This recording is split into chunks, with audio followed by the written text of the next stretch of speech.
don't have to rely on Ross, and we've got John here tonight as well. So those are our theater expert guys. So I think this time we've all seen it in the theater. So it's going to be a lot of fun. Let's talk about what's coming on this week, though. Tomorrow, Earth's Mightiest Mondays. You guys remember that? 4 issues of The Avengers. So this is episode 29 of Earth's Mightiest Mondays, covering issues 109, 110, 111, and there's a Daredevil issue in there as well. Daredevil, Black Widow, Hawkeye. So that's in the rotation for tomorrow. Tuesday. On Tuesday Night Terrorvision, we're going to be talking about They Live, one of the best John Carpenter movies and just one of the most awesome movies of all time, and has one of the longest wrestling matches besides being a pay-per-view for WWE, it's got a pretty long wrestling match. So that's going to be on Pete's channel, but I'm co-hosting, so you can also see it on my channel as well. That's Tuesday night at 8 p.m. Eastern. Wednesday, 8 p.m. Eastern, The War Room. This is hosted by the Action Elite. You can also see it through my channel. On The War Room, we're going to be talking about Speed, starring Keanu Reeves, Sandra Bullock. Jeff Daniels is in there, and Dennis Hopper as the villain. Great villain. Great action movie. We're going to talk about that on The War Room Live, hosted by the Action Elite on Wednesday. Thursday, I'm taking the night off. But Friday, of course, you know it's Fantastic Fridays. Every Friday is Fantastic Friday, covering 4 more issues of Fantastic Four. This is episode 31 of Fantastic Fridays, and we're going to be covering issues 115, 16, 17, 18. These are all really damn cool. Dr. Doom. So Reed Richards is controlled by this evil guy, and he becomes evil. So they turn to Dr. Doom for help, and it's absolutely friggin' awesome. That'll be on Friday. 1 week from today, same time as now, Imperious Rex returns. We are starting 1963, I think we're starting. We finished off 1962. We started 1963. We're continuing 1963, starting with March. So looking at every comic that came out in March of 1963. So that'll be awesome as well. All right. Let's bring in our panels. Now, Sean, it can't come tonight. So we're still streaming it on Sean's channel. So make sure that you're liking wherever you're watching it from. We're streaming this through multiple channels. So make sure you hit the like on wherever you happen to be watching this. So instead of Sean, we've got John. I got the Conan. Yes, that was good. Well, because it's like Sean John. It's almost the same thing. 4 letters. Hey, I quit my job, so I got time for this. So we're all good. It's all good. Oh, okay, all right. Well, there you go. No worries, I got another one lined up. But yes. Okay. If you what's going? I was like, what's going? You don't have to do that just for the Circle of Iron. It's no. An important stream. It's not that important. But, yeah. At least you're wearing Ninja Turtles. I'm wearing Silver Surfer, which has absolutely nothing to do. And I got over here. I got the poster too. Well, not the movie poster, but a Ninja Turtle. A Turtles poster. Well, I have. I'm not going to bring out all the Turtle stuff I have. But I got a whole bunch of it. Yeah, I do. I'll tell a story about Kevin Eastman momentarily. Okay, let's bring it. Well, I think we're going to give John we're going to give Charlie the fancy pants. Well, hello, Mr. Fancy Pants. Hey, Charlie. Like, man, John took my intro. He quit his job. Like, I'm being replaced, aren't I? Just tell me I'm being replaced all of a sudden. Well, what's your fancy pants, man? That's it. I am too rocking a Ninja Turtle shirt. So damn, I'm like the only one that doesn't have a Ninja Turtle. You don't know how excited I get when I'm like, I got a shirt for it. I'm like, I got to do it. I was digging. I was like, I gotta have one somewhere. I don't have anything, man. Oh gosh. All right. Okay. Let's bring. Well, this one we're always going to use for Ross. I can't wait any longer.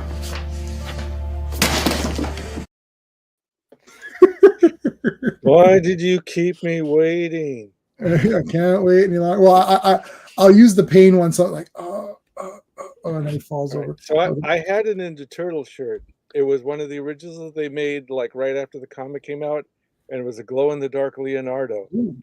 But I gave it away to a friend when he moved away, and so I'm stuck with the Ninja High School shirt. So Ninja High School is okay. It's kind of, you're a teen. It's of the air, and it says Ninja.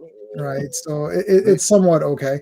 Yeah. Okay, so we got a special guest tonight. You always see him in chat.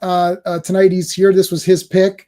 He chose Ninja Turtles. He didn't really have to twist anyone's arm, really, to be honest, to talk about this movie. What can I give you? How about he might appreciate my one of my favorite characters, if not my favorite character in science fiction, which is Kurt Avon. I'll give you the the Avon intro. No, it's a question of intelligence, so your opinion has very little relevance. Wow. Yeah. Oh, that would be me. Well, look, Cowabunga. I've got my sigh out for West Britain. Nice. I've got my chucks out. So I am excited. I am very excited about this stream. I can only stream with you lads for about every few months. So I was really looking forward to this. Sad Sean can't make it because I enjoy hearing him curse live. But I'm really looking forward to it. Yeah, I think we'd have similar opinions anyways. Okay, so we're going to talk to the chat. Just like I just want to shout out the super friends. These are the channel members. I always shout them out before we officially begin. So big thank you to Dan, Sean, who's not here. So thanks anyways, but whatever. Stephen, Brennan, Marty, RR, who is here. There you go. Philip, Digger Jim, Quagnar, Just Joe, FK, GT. We always thank Clobber in times. I don't know what Clobby thought of Ninja Turtles. He loved it. That's all. He loved it. Yeah, I don't think we ever got to this topic with him. Posthumously, whatever that word is, he loved it. Posthumously, yeah, he loved it. We're gonna give him that honor. Well, he loved Miller's Daredevil, right? So I would expect, by extension, that he would appreciate Eastman and Laird's take on that. So yeah, probably.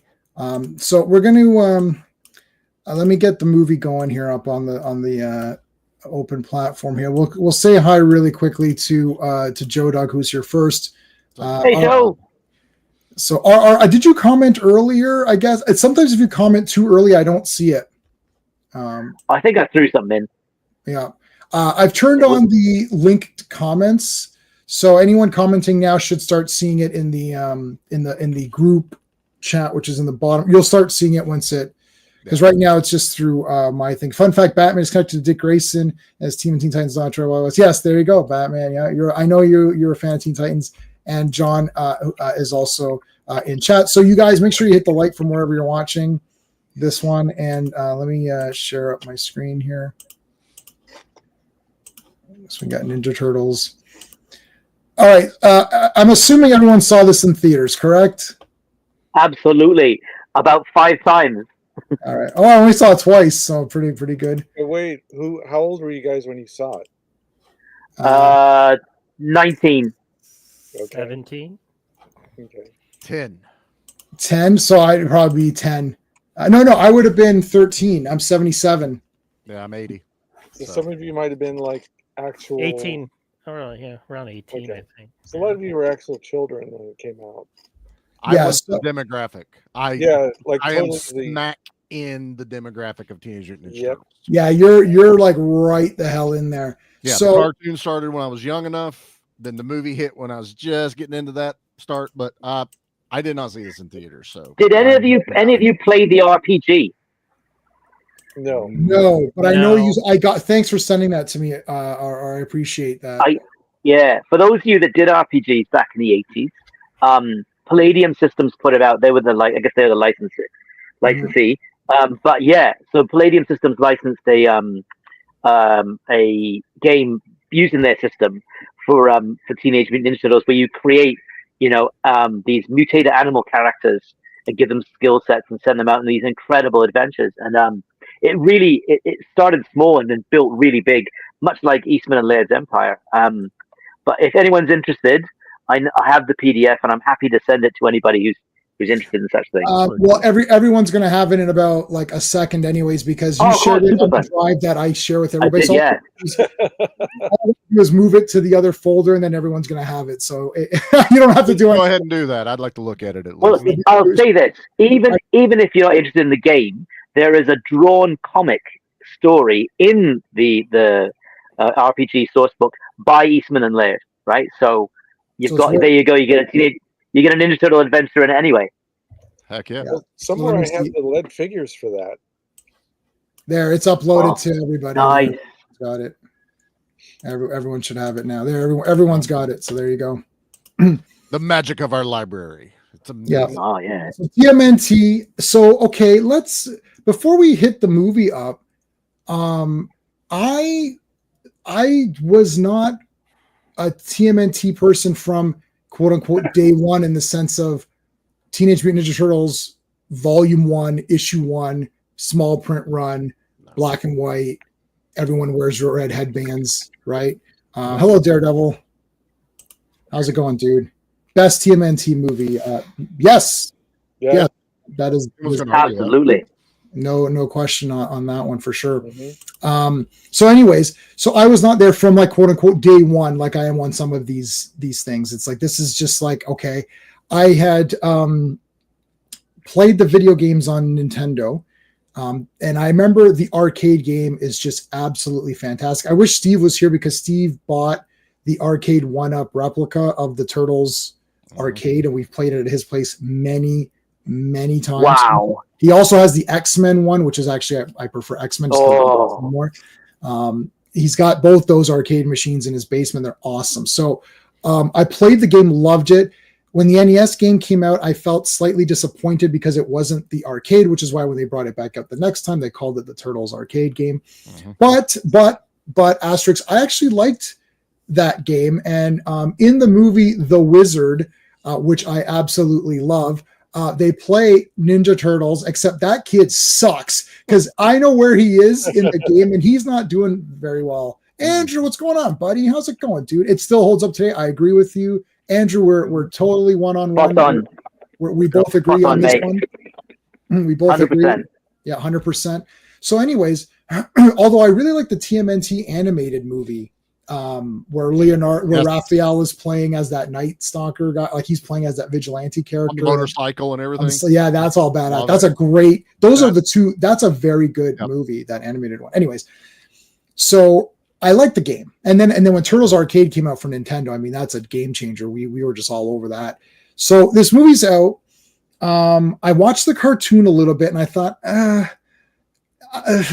right. I think it just missed me. Right. So Charlie, you're about 3 years difference. That's the sweet spot. I'll definitely hear what you got to say. So it missed me. So it's like, it's kind of cheesy. I don't know, but I did watch it. I knew about it. I didn't read the comics, so that's important because when I sat down to see this in the theater, I was completely stunned. I'm like, okay, wait a minute. This is not the Ninja Turtles cartoon.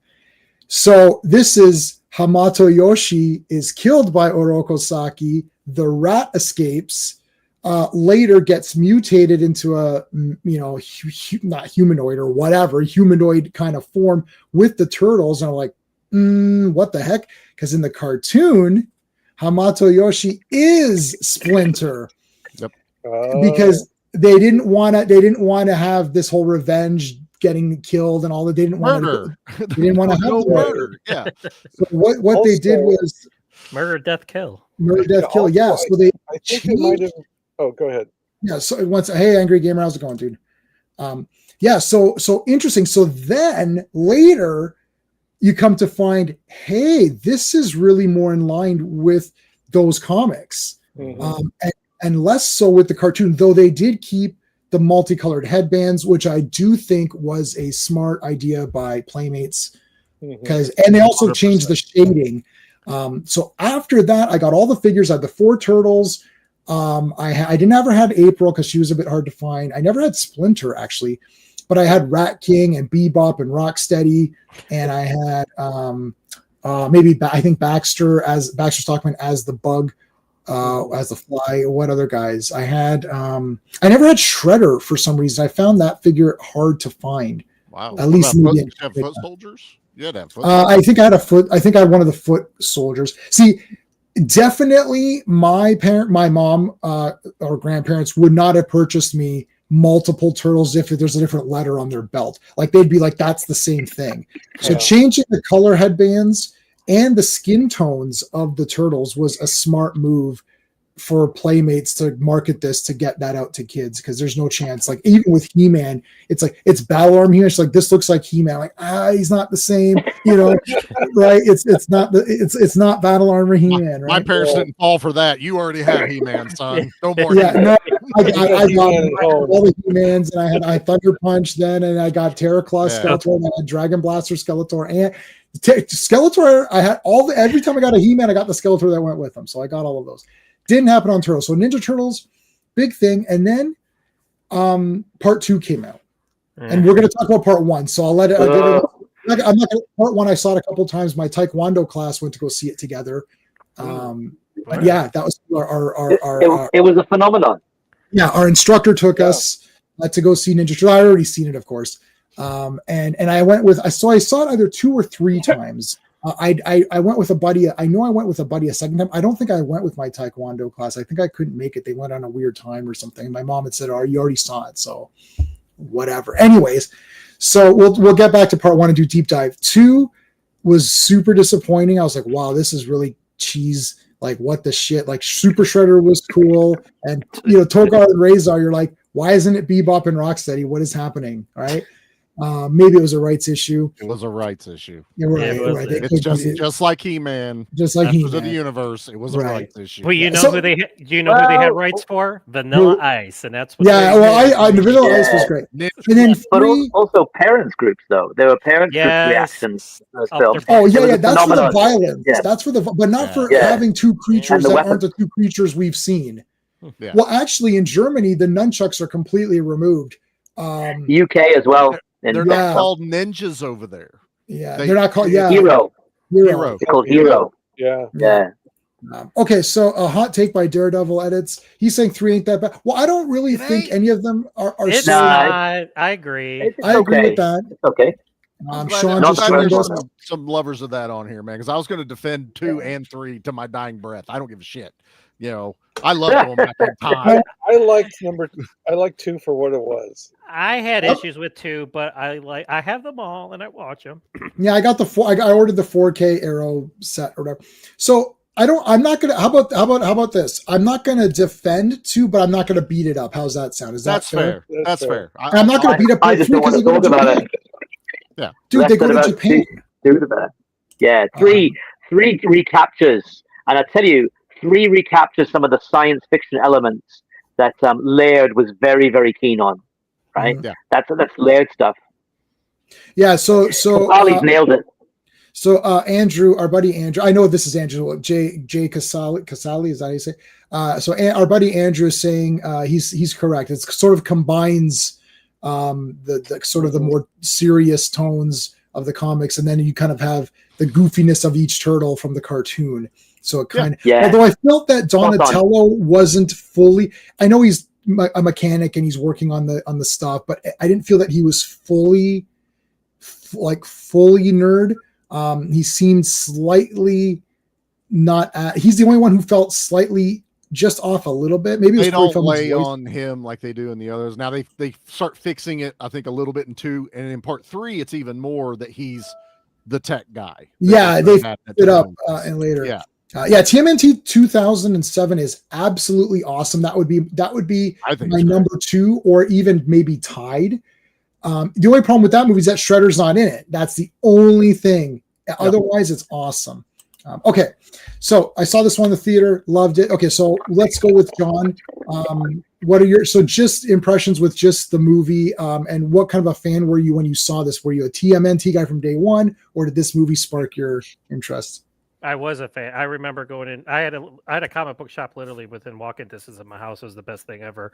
Mm-hmm. And I remember going in and seeing the black and white comic, and I was sold from the get go. I'm like, turtles, ninjas, what? And I was just like, I am on board.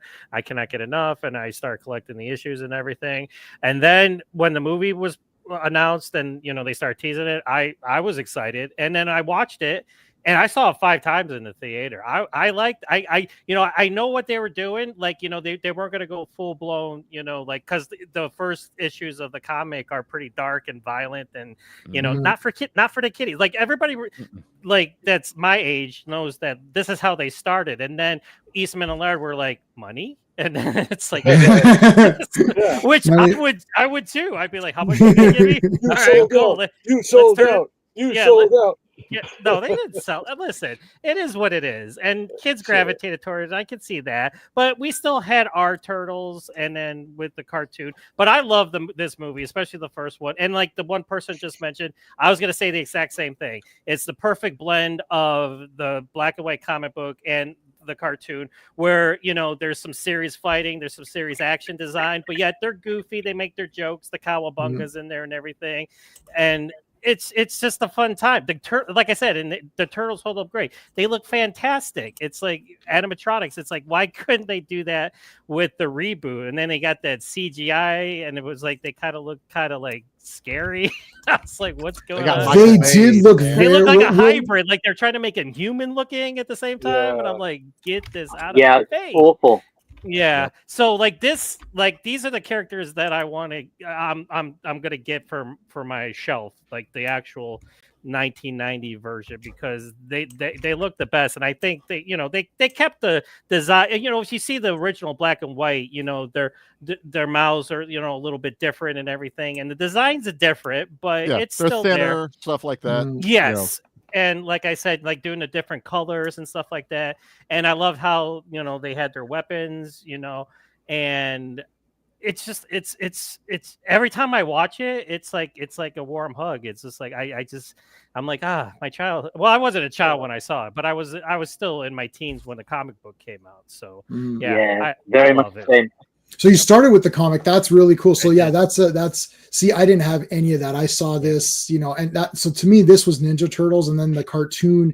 Hey, Star Wars, Grant, how's it going, dude? Last thing I'll say before you go on to somebody else is that was one of the 2 best days of my life going into the comic book store. The first one was G.I. Joe, and then it was Teenage Ninja Turtles. Oh, and they use the font in this movie. That's why I tried to freeze frame it on this. That's great. This comes into the screen. That's awesome. Yeah, that's insane. Because I think the audience cheered. Yes, I did. Yeah, I think they did. You're never going to see that again. Okay.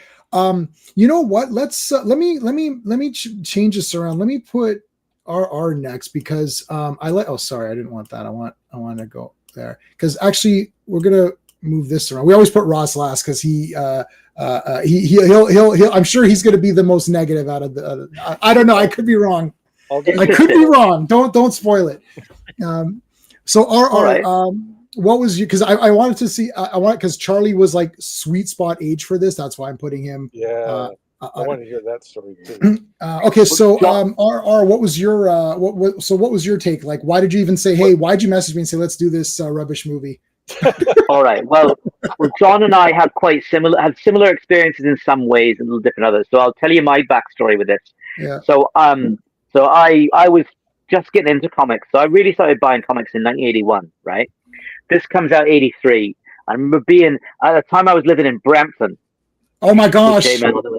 That's where Steve lives right now. Oh my God. So there was a comic shop on Main Street, Comic World, right? Yeah. And I go down there one day, and I remember the day the guy there says, his name was George, he says, see this? You should buy this. And I was like, why? It's in black and white. And like, blah, blah, blah. I didn't buy it. Of course, it became a phenomenon, right? Stupidest thing I've ever done. Becomes a phenomenon. But I picked it up a little bit later, like I think 1984, maybe on the second printing. I was like, oh, this is really cool. But then what really propelled me into it was back then, that's when I used to do a lot of role-playing games, right? Mm-hmm. And the role-playing game came out, and I had got something from Palladium Games before. I think it was Mechanoids. So I picked up the role-playing game, and what a great system. It was fantastic. So I liked the system, like the rule set. And my friends, let's get into it. And we had a lot of fun with TMNT Adventures. So role-playing games in 1985, right? So we were well into it, buying the comics semi-regularly, playing the game a lot. And then 87, the cartoon comes out. I was like, oh, this is kind of cool. bit goofy, but doesn't matter. We played the arcade game lots, and I sucked Right. at it. It stole a whole bunch of my money, but that's all right. Also, I was doing martial arts. I started sort of martial arts in the late 80s, so that's something that it got me interested in the film as well. And I've been doing it for a couple of years. When the film came out in 1990, I thought, all right, this is going to be great, and it delivered on everything I had hoped. And Casali said it, and John said it too. The film is the perfect blend of the dark, gritty, Daredevil-esque theme of the original comic, blended with the the goofiness of the cartoon. And I understand why they did that. And quite often a fusion like that will fail, but in this case, it absolutely worked 100%. And I absolutely loved it. I went with a friend of mine who was playing football, like as in Canadian football. You know, the one with anyway, not soccer, the other one. And he just didn't get it at all. Yeah, American. You know, because football to me means the game with the round ball you kick. Right. You use your feet. But Just anyway, like everyone else, except for one place on the planet. Yeah. So who I can't remember which he went to one of the Catholic high schools in Brampton, or Bramley. But anyway, he went to see it with me, and he was like, "What the fuck was that?" And I was like, "Well, I was trying to explain it to him, but he just didn't get it." And he's like, "That was garbage." And I was like, "That was the best movie I've ever seen." That it made a huge. I went to see it a bunch more times with other friends and all the rest. Absolutely, they loved it on every level. You were like, I'm going to see it without you. So when I learned to use Sai a few years later, and Nunchaku, it was like, oh my god, I'm a Ninja Turtle. So yeah, that was exciting, but not as good as them though. But I tell you, and if you look into in preparing for this stream, I did a bit of research. Watched a bunch of YouTube clips of the history and read a bit about the history of the comic itself, the rise and fall of this property, which apparently is worth $15 billion. Wow. It's immense. Yeah. But the story behind Eastman and Laird and their close-knit friendship and their adoration of not just Miller's Daredevil, but Jack Kirby. So it's that Jack Kirby is a character in one of the original stories, and how they became so close, and then it all started to fall apart. It is an incredible story. It's up there with McFarlane and the Image story. It is one of the great rise and falls of comic empires and IPs of the 80s and 90s.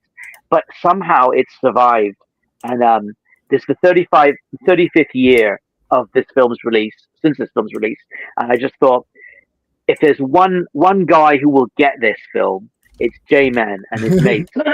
So Circle of Iron is clearly the right place, kind of like Speed Racer. We looked at Dragon Slayer on Days of High Adventure. That was the right place to talk about these films. Well, this is the right place, the Circle of Iron, to remember this fantastic film. And it's got some flaws to it, but there is an immense charm. Sure. And I'll say one last thing, and there are two words that we have to associate with this film that to people who are a little bit younger, it won't make as much sense, but that's a name, and that name is Jim Henson. Oh, yeah. The genius. This is Jim Henson's last film before he died. Yep. The genius of Jim Henson in the animatronics. I mean, you watch the making of videos of this film, and you see the intricate workings of the animatronics and what these guys had to go through in those costumes and stuff. And also, it's an indie film. This is one of the most successful indie films of all time, made for $13 million, made over 200 million. So, I'm gonna go nuts. I'm gonna just rave and rave and rave. So I'm gonna. We're gonna go through it more. We're gonna go through it more. I'm gonna stop there. Yeah, we'll definitely. Yeah, we're definitely gonna go as we normally do. We'll go shot by shot kind of a thing. So I think the secret was. I think the secret is that the four turtles are goofy, but everyone else is pretty serious, and the villains are really serious. Like Shredder is a legit badass threat, and in the cartoon he's a loser, and that's one of the things. See, they made him just like everybody else, like Shredder and Skeletor and all these guys who are kind of goofy. Like Skeletor, Skeletor is never going to win. Right? Shredder was never going to win. Krang was never going to win. Like, they're just goofs, right? But in this movie, when we'll get to when we get to that scene, he obliterates the turtles. Like it's all fun and games. It's like, yeah, I love being a turtle. Oh, And then yeah. it's like he just destroys them. It's like, yeah, you guys are trash. Like he goes, you fight well in the old style, but The you're old shit style, now, yeah. right? Basically, it's basically you did good for 5 minutes, but then I had to show up and beat the shit out of you. Okay. So Charlie, tell us what happened. Your eyes were like, "Oh my god, what is this?" Yeah, 1987, man, when the cartoon premiered, I had no idea what a Ninja Turtle was. Saturday morning, planning my ass down for a brand new show that they were promoting the hell out of, and fell in love with Teenage Mutant Ninja Turtles from day one. I've seen every one of the cartoons when it Wow. premiered. I was 7 when that came out, so I was just coming out of He-Man. They were losing a little bit of steam with the He-Man toys. Right. This reinvigorated kids to buy toys and watch cartoons. So I jumped right on the bandwagon of this, had no idea there was a comic, nothing. So my next introduction would be in 1990 when I watched Teenage Mutant Ninja Turtles, the movie. Did not get to see this in theater. Oh no. Parents couldn't take us to every movie, and I was the only one in the house that would have.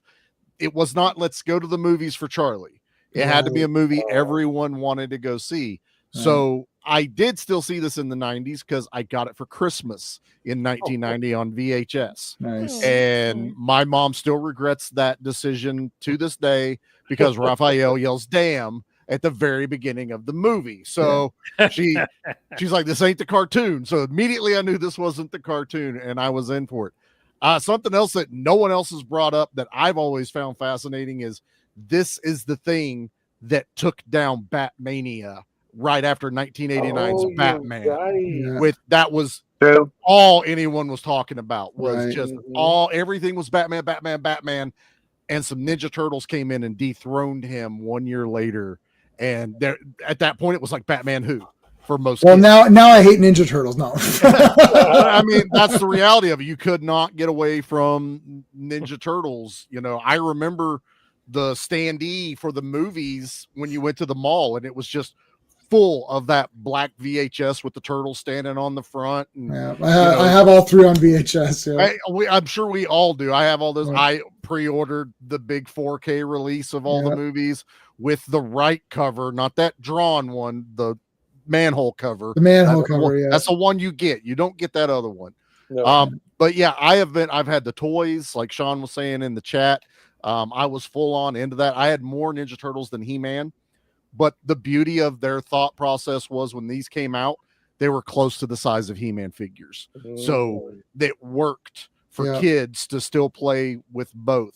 But they're more squatty, like they do all their stuff. Yeah. Right? So like the turtles were short, so they were smart enough to put Shredder in a crouched pose. Mhm. The Foot Soldier was in a crouched pose, so everything stayed the same height all the way through. So I had most of like the first 3 or 4 waves of the toys, and I'm 45 now, and I still go nuts for Ninja Turtles. I have the re-releases, I have the vehicles, I would be like J-Man. I could get everything out, but we'd be here all night. Mhm. I am a fanatic for Ninja Turtles. Both of my sons, my daughter tolerates it, but both of my sons, huge Ninja Turtle fans. You know, it's always like Venus. Yeah, none of us really like Venus. Yeah. I'm more of a Mona Lisa, so you know we'll allow her. But Venus was just weird looking. You know, my mom got me the big Jim Henson book that had like all of his movies in it. And there's a huge like chapter on Teenage Mutant Ninja Turtles, and also how he regretted doing it as much as we all say it's timeless when you see it. He hated the violence. Yeah. So trying to get them involved for the other two, there's a lot of reasons why the others two kind of go down in quality. Well, there's a main reason he couldn't do the other two. Well, God rest his soul. I'm talking like Brian Henson when he took over. So Jim Henson Studios weren't as passionate about it at that point because of what Jim thought of the first one. just like my mom, who was also not a fan of the first one. But that's probably why she let me have part 2. She's like, see, my work worked. I got them to quit using the weapons and using bad words in the movie. And sausages instead of nunchucks. Sausages. Oh, so The stupid. yo-yo's still hilarious, and Donnie as the bop-em, knockover clown, I will still laugh at every time. Oh dear. Yeah, I don't care. I will defend that movie till the end, but I will always watch Teenage Mutant Ninja Turtles #1. It's the best out of all of them. It's fine. I stand by what I say. It's Turtles.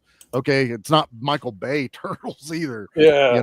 Which I watched. I went to the theaters and saw them, and those too. I was just like, there's moments that they felt good, and then every other time you're just like, the fuck am I watching? Like, it's so weird. And Shredder's like, he looks like Strife on steroids or something. It's like, anyway, okay, finish up your thing. But we're going to talk about the movie, so we'll say it for the movie. But that's just my history with Ninja Turtles. I am one of the chosen that I was born at the right time for Ninja Turtles, and I will always be that way, man. I know I'll defend it till my dying breath. So that's me on Ninja Turtles. Basically 2 seconds after this movie came out, every kid had nunchucks. I went to my grandfather. I was like, make me nunchucks. He took a broom handle, cut pieces, got a chain. We went to Canadian Tire hardware store, went to the hardware store, got a chain. He screwed it in. I still have the nunchucks he made me. And he's like, here you go. He made them immediately. It's like, there wasn't even, are these two? I got really good. Actually, like, he didn't make them the proper way, because it's supposed to be the length of your arm here, and then you've got the width of the chain as your hand. Like, we didn't know the proportion, so he just made, he just linked 2 things, and they were real. And I was like whipping them around. I actually broke the light. I actually broke my headlight, like light above. I had like a fan. That's it, a fan light. And I was swinging them, and I went boom, and I was like, "Oops!" And then we all made weapons. I had sticks with clothesline between them. I was the katanas. I was Leonardo. Leo is my turtle. Like, he's the leader, and swords. I was just sticks were swords when I was a kid. That's just how it worked. But we all were Donnie, because everyone would go get a broomstick, unscrew the head off of it, and swing it around like a madman. So we were all of them when we were kids. Yeah. Couldn't you just go to the swap meet and get the hollowed out nunchucks that they would sell there? My parents paid too close attention to me whenever I was at a swap meet or a flea market. Not allowed to go near the guy. You ever seen the episode of South Park where they go and get the ninja weapons? Yeah. That's basically what we would have been if you gave me money to go buy ninja weapons at that age. All right, Ross, what's your take on Ninja Turtles? I know you watched it just the other day. Yeah, well, I watched it. Well, I finished watching it this morning, and that was like the clearest picture I've ever seen it, because I did see it in the theater a few times, and I've seen all 3 of them in the theater. The third one I only saw once, and it wasn't that I hated it; it just wasn't worth going to see it in the theater again for me. Right. So my backstory with Ninja Turtles is I wasn't like day 1, issue 1, but because my comic store sold out of them before I could get it. But I had like a 3rd printing of it, and Eastman and Laird came to the same San Diego Comic-Con when the 3rd issue was out. So I bought it from them and had it signed at them. Awesome. Then, wow. Yeah. Wow. I had a picture of them too. Like, Kevin Eastman was like actually concerned. I think he was still washing dishes or something at the time. And he was like, I don't know if it's going to this is going to cover my time off from washing dishes or whatever. He was at a lobster restaurant, eh? He was working at a lobster restaurant. Yeah. That's what he was worried about. He was wearing like this wife beater. He was like a real down to earth guy. I mean, and the thing that nobody talks about is like that style of artwork. It's like, oh, dark and all that, but yes, but it also very much looked like an underground comic book. Right. It was created and sold as an underground comic. And even the size was weird. It was like the first issue was more like they went with the cheaper options, didn't they? That's the whole reason why they did it the way they did. Yeah, it was cheaper. More like an R. Crumb. Well, they did it together. That's the crazy thing, is they created each page in those original issues together, passing it back and forth, drawing it together. It's the most incredible, unique, collaborative effort on a comic book ever. It's bizarre, but it worked. Yeah, so that experience kind of created a bond with me. Like, these are my guys, and so when, like, as the toys, the merchandise came out, like the T-shirt the glows in the dark that I mentioned, and the lead figures from the game. I didn't get the game. I think that for some reason, I think that might have come later. The lead figures I think they were from Citadel, and they looked like the comic book Turtles. And then somewhere I've got the catalog that Playmates was like when before the toys even hit stores. I've got the catalog that Playmates used to try to sell them to the stores, and I got it pretty cheap at a convention because, like, while you guys were kids, I was an adult going to like the Comic Cons, and people would have like that kind of stuff out like for $10, $20 or whatever. And I was like, yeah, I'll take that for 10 or $20. And it was completely without value to kids didn't have that kind of money to spend on that kind of thing. So I would just pick it up, and because I legitimately like them. I watched the cartoon. I was one of those guys that watches like a lot of kids cartoons, but I liked that one because it was tied into the comic. I liked anything having to do with ninjas. The cartoon was imaginative. I thought the toys, I didn't buy a lot of the toys, but I thought the toys were cool. So flash forward to when this movie came out, I was like all in. And to me, the shock then, and especially now, was of all the options that they had this cartoon that was already incredibly popular, and they chose to base 3/4 of the movie on this comic book that maybe a few tens of thousands of people had read, instead of instead of lean into the kids aspect of it. And they spent so much attention on it. Like, they got the logo, they followed the storyline where they go to the house. I mean, okay, so it's not Casey Jones' house, but they had Casey Jones in it, who's like scary as hell in the comic book iteration. And they don't really explain like, oh, he's a vigilante or whatever. He's just kind of like this guy with hockey sticks, and a hockey mask in the movie. So, but the other thing too was, like, I was in on the joke as an adult comic book fan. I was in on all the adult parody jokes. So it's like, okay, it's the adjacent origin of the Daredevil thing with the radioactive canister. Stick is Splinter.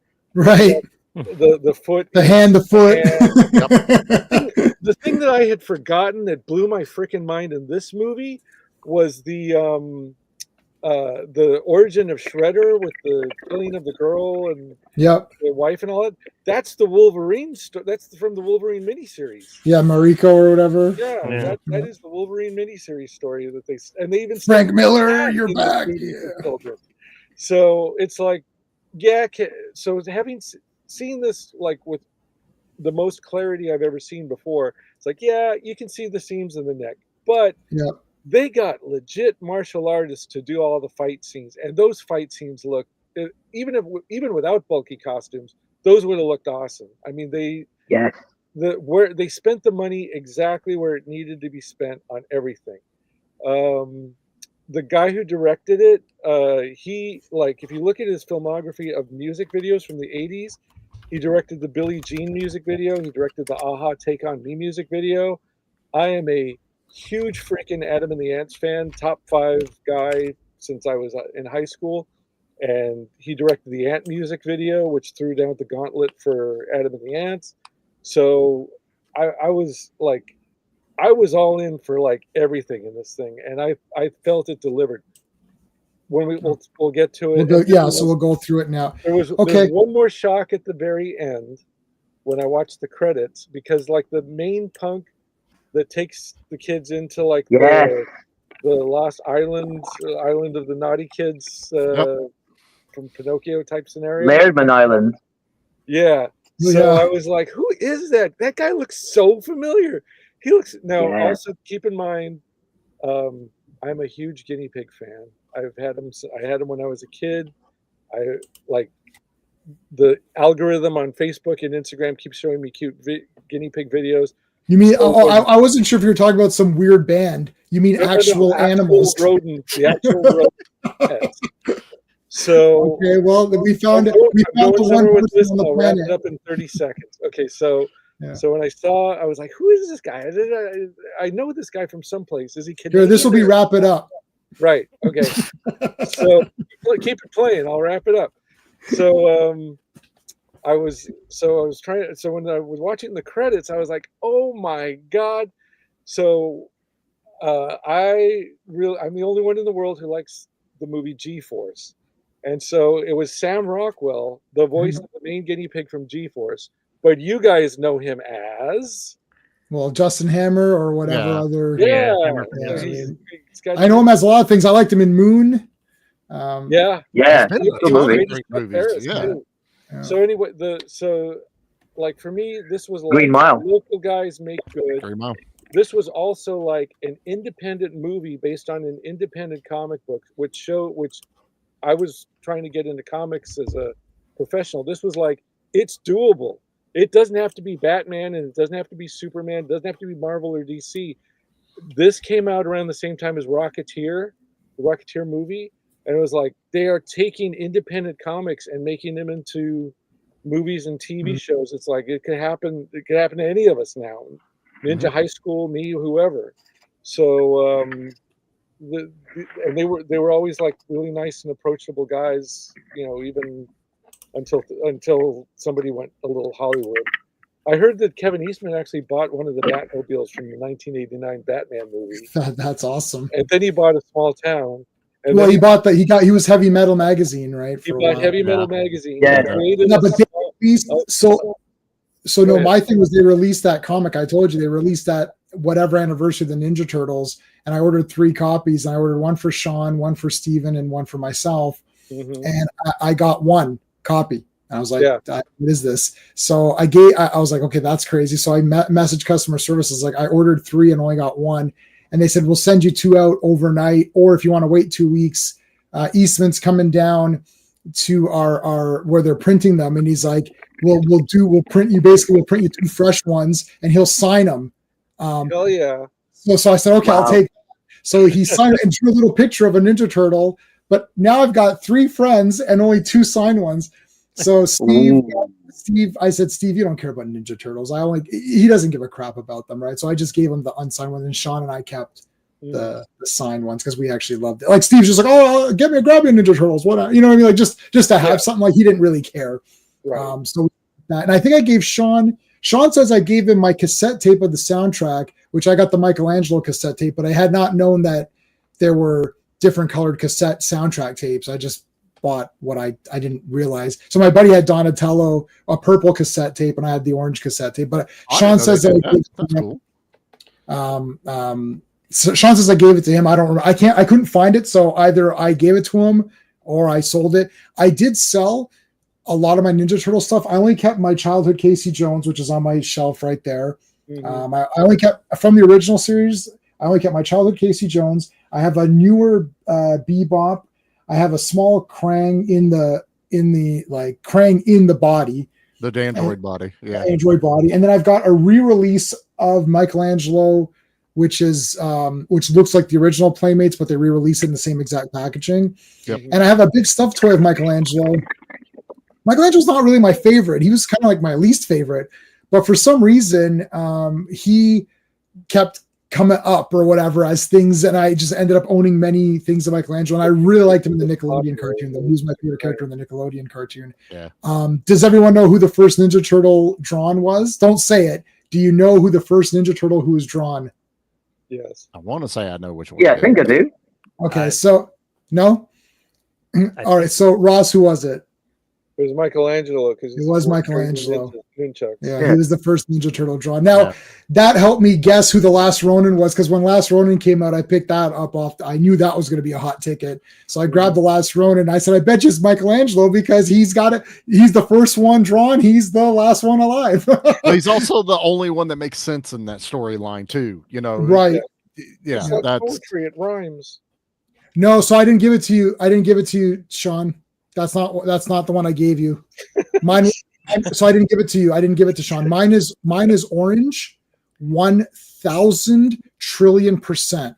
Because when we got home from Sam's or wherever we bought it, my friend who doesn't like to be named on stream, that Sean knows this friend I'm talking about. We came home and we opened up our cassettes, and he's like, "Hey, mine's purple." I was like, "Oh," I was like, "They're purple? That's weird." right? And then I was like, hey, mine's orange. I was like, oh, they're Michelangelo. I was like, oh, damn it. I was like, damn it, I would have taken Leonardo. I was like, crap.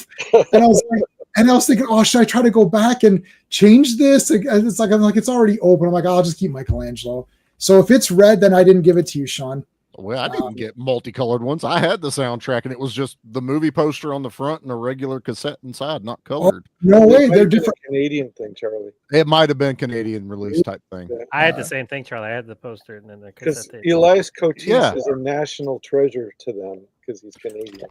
I don't know. He's a I don't know, national Sean. We're treasure to me gonna 'cause he's Casey. So We're gonna figure that out. We're gonna figure that out at some point. So maybe I didn't give it to you. Where is it then? Because I got my cassette tape. So I don't know where the hell that thing is. It's somewhere in this room. Are you sure it's red? Maybe it became red from orange. It just because I know for sure it's not. Because I would have been okay with Raph.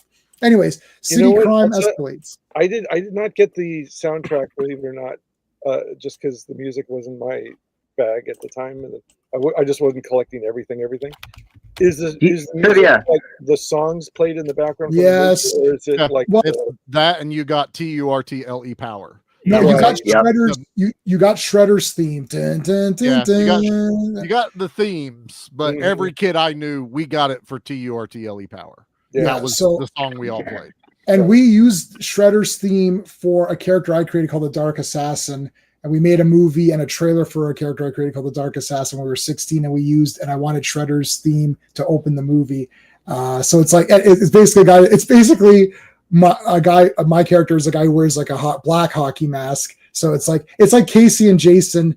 It's actually the mask from the Part 5 VHS cover of Friday. Mhm. And then it's a black version and a white version, which is the exact mask used. And then I had a black version, and the black version I used for a character called the Dark Assassin. And I made that in like high school. And I'm never showing that. I could show it to you guys. I would be totally fine if you guys watch all the movies I made. I would put them on YouTube.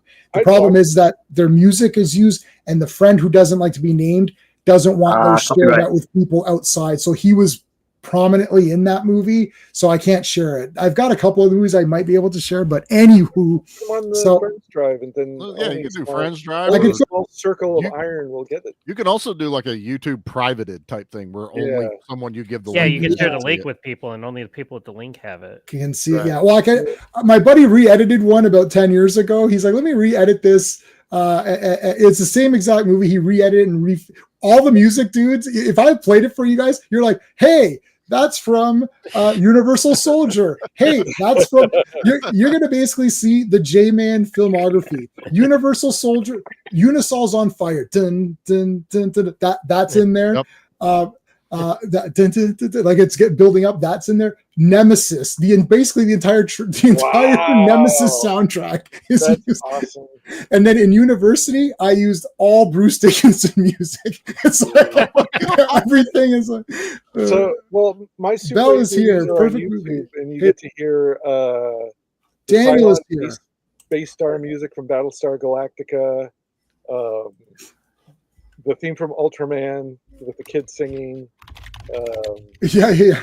My backyard kung fu movies on there too, so might be slightly Nice. racist. I don't Okay, know. I'm looking. Yeah, the soundtrack's definitely colored. There's some on eBay right now. Purple. There's like a red one. Yep, they're colored 100%. Oh, I do see ones that aren't colored. That is so weird. Yep. That's the one we got. I was gonna say, as positive you are as yours was orange, I am positive mine was colorless. Right. Yeah. Yeah. And you see that's because listen, we've got the multicultural. All we have. We get Oh. it. Yeah. Oh, You guys were already woke. I understand. we were already woke. Yeah, Oh. sorry. I apologize. You know what I hear? Daniel Woke. I hear loves all Wookie. three. I hear Wookie when I We hear could call it Wookie too. Either way you Wookie want to too, go. yeah. Wookie. We're Yes. super Wookie over here. Wookie. Bell is saying this is a perfect movie. It is pretty good. Okay, so Yeah. they changed up Judith. They changed it to Paige Turco in 2 and 3, who I I thought had was a okay crush too. on But Judith. I had a oh, crush. big time. Yeah, big time. She's like the girl Trivia. next door hot. Like Trivia. it's like, yeah. Do you know who convinced her? Because she wasn't enjoying the filming. Do you know who convinced her to do this movie? Who? Anyone? Is it on No. IMDb? I don't. Robin Williams. She was Really? in Cadillac Man with Robin Williams. And one day they were, in between takes, she was saying, "Oh, I'm up to do this Ninja Turtle movie, blah blah blah," and he's like, "Oh, really? Wow, that's great," because his kids were really into it. Oh my gosh, that is awesome. And now she does comics. Yeah. There you go. Well, she's going to be at Niagara. Yep. I just saw that. I'm like, damn it. She's embraced it now. She's like full Of on. course. Why I like wouldn't the you embrace other. it? I like the other April too, but She was good, Judith's too. who we grew up with, you know. Yeah, I feel like, and she had the yellow jacket here. I was like, that's cool. Mhm. Yeah, I mean, She also had like a nice skirt on. So I was like, ooh, she had very nice legs. she definitely Very did. leggy, very leggy. Yeah. Liked it. The Yeah. thing is, Who is the babe? Who the heck when I is saw that? this again, like after decades, and she like falls out of the door with the bright yellow coat on. I was like, again, like they didn't have to do that, but it's like, here you go. You want to see her in bright yellow, like in the cartoon? There you go, kids. You know who this is. And it's the smart play of not putting her in the jumpsuit like she was in the cartoon. So it's more homage, but now that is what's seared into our brain. She wore if this movie was made in like in the mid '80s, she would have been in the jumpsuit because it would have been. It would have been the cartoon. It would have been the cartoon. Absolutely. Golden Harvest. Yeah, Golden Harvest. That's exactly. Like, was it Raymond Chow who produced this? Yeah, I mean the most legit martial arts movie studio in the world had a big hand in making this, which is probably why the fights came off like, they had something to prove. Can you imagine how difficult it would have been to fight in those suits? Like, that's what makes it so amazing. Like, especially when I forget which one does it, but he does like the flying, like where he kicks and then his other leg goes the opposite direction. He is airborne with it. I'm like, how the fuck did he jumps over one of the other turtles there. Yeah, I think it's Donatello. He jumps over someone to do that. It's incredible. Yeah. They probably couldn't see, and one of them did like a backflip holding the swords, and I'm like, or when they're like they're rolling with each other, and then he gets they're doing that. I was like, this is awesome.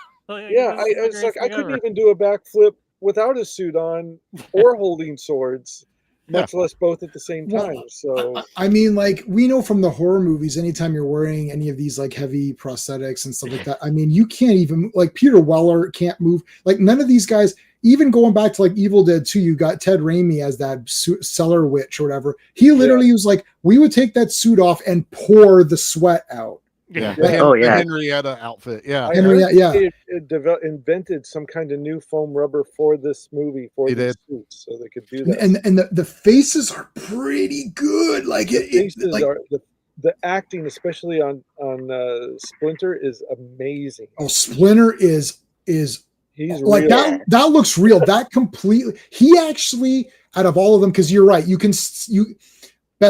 did the best they could. You could still see that there's, like a mask. You could see the line, right? Yeah. But Splinter is like perfect, right? On the screen, you couldn't see it, back in the day.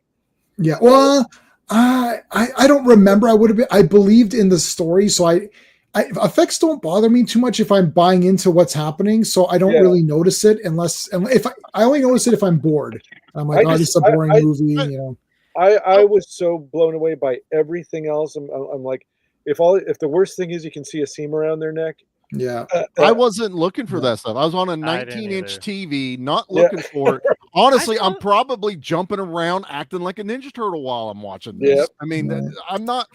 The first few times I'm locked in watching it. Every other time I have either the toys out with me or I am a Ninja Turtle running around. Well, I was already taking martial arts when this came out, so I was in my living room. Yeah.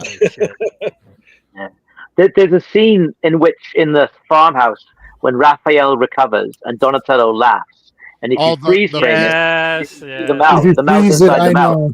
It is terrifying. Yeah. It's disturbing. It's nightmare fuel. It's nightmare. I'll try to get. Yeah, he's like, haha, this is a Kodak moment, haha, and then it's like, as J-Man says though, right? Because this film sustains the suspension of disbelief so well, we don't care. It's like Stormtrooper hits his head, right? Nobody cares. Right. Also, Stormtroopers can't hit their head. I've always thought about this too before. It's like, I mean, they're running around, they're close quarters. The people you can't see shit in that. I mean, like, like things happen. Like I can't talk perfectly on stream all the time. I flub a word or whatever. So it's like that never happens in movies, right? It's like they're always saying their dialogue perfectly. Like nobody ever messes up in talking. And you think that, that would be a realistic thing, right? So it's why when something happens, when Tor Johnson has a hard time getting through the doorway and Ed Wood goes like, he would have really dealt with the problem. What are you talking about? Forget about Tor. I myself hit my shoulder like one day ago walking into my bathroom.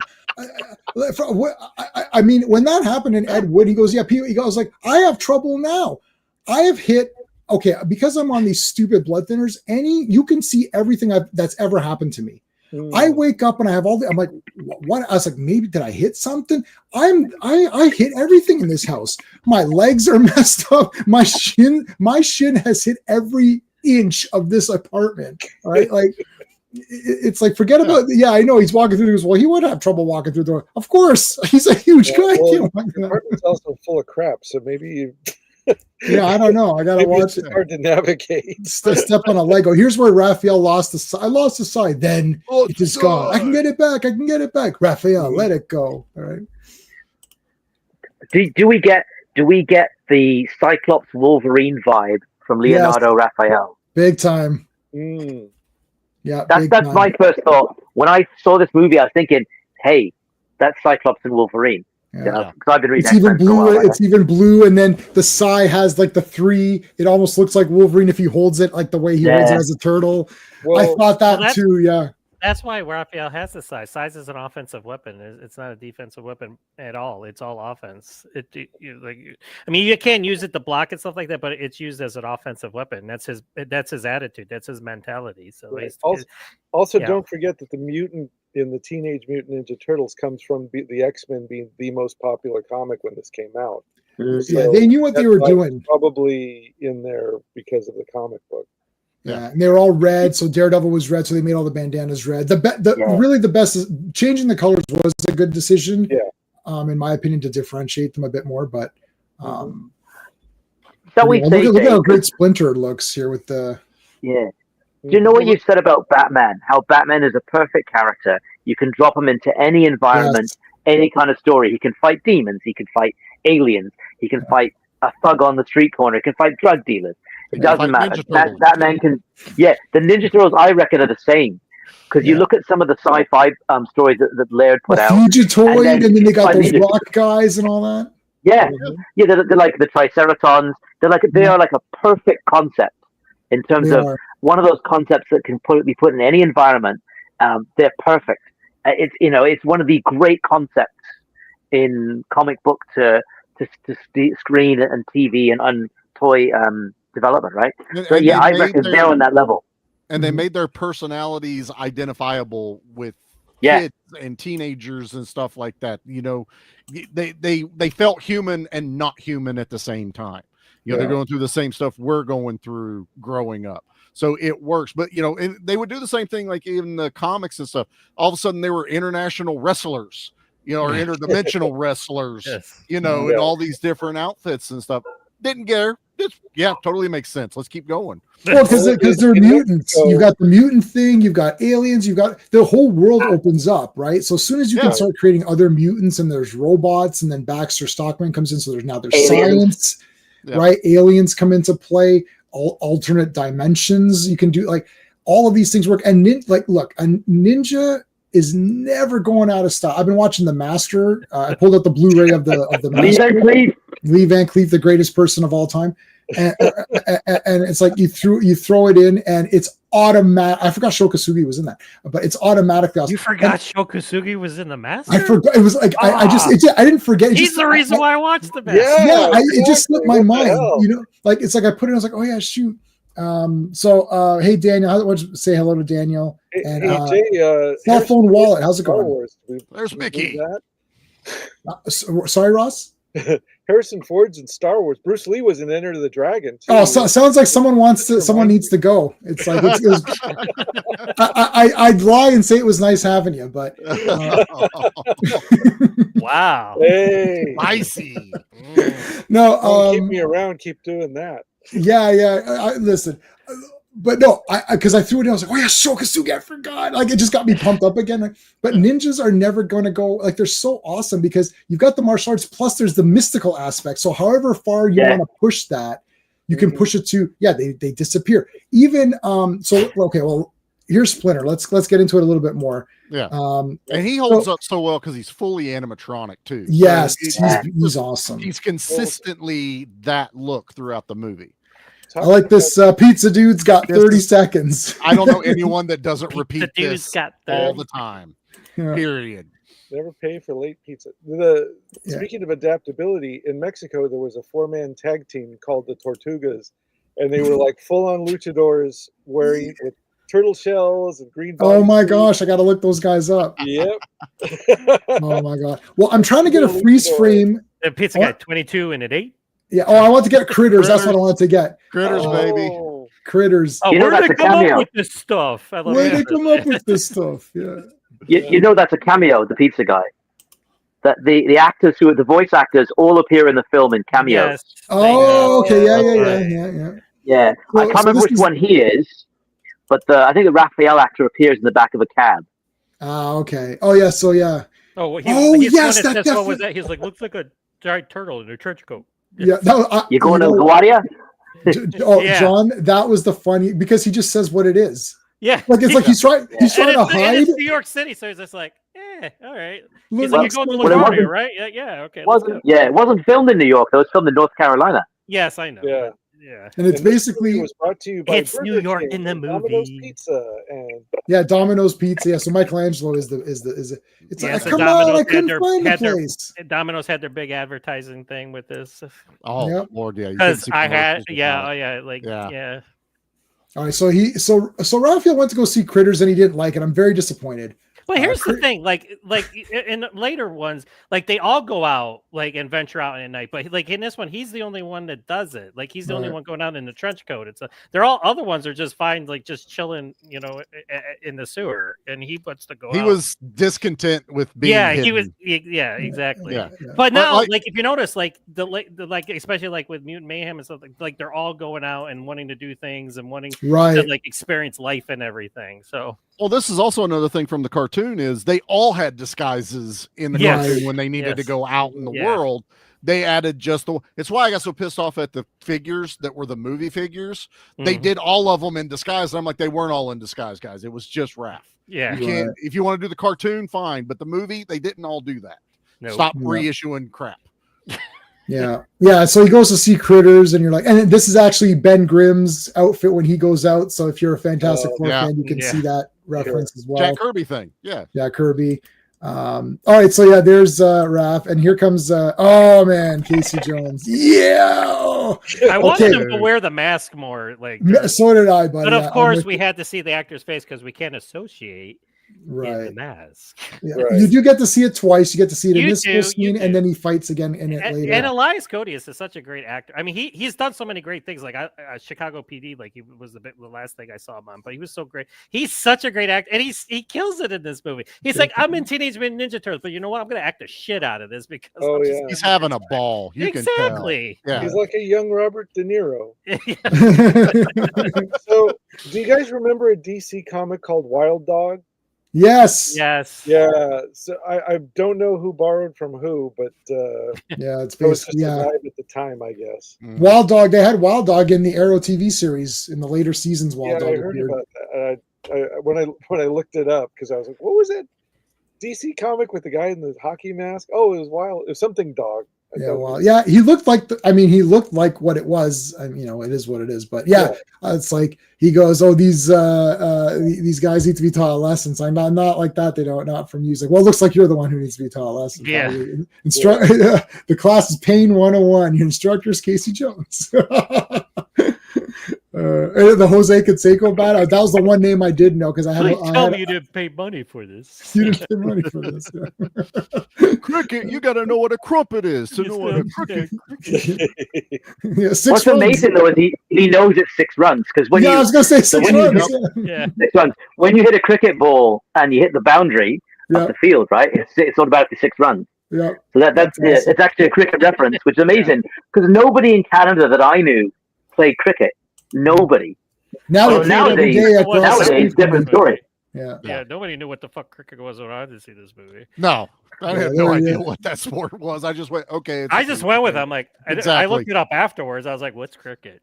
It's like, "Oh, okay." It's like, And then it's like, yeah, so here he is. I mean, it is Casey Jones. It's like, it is. it's not like none of these are the fake.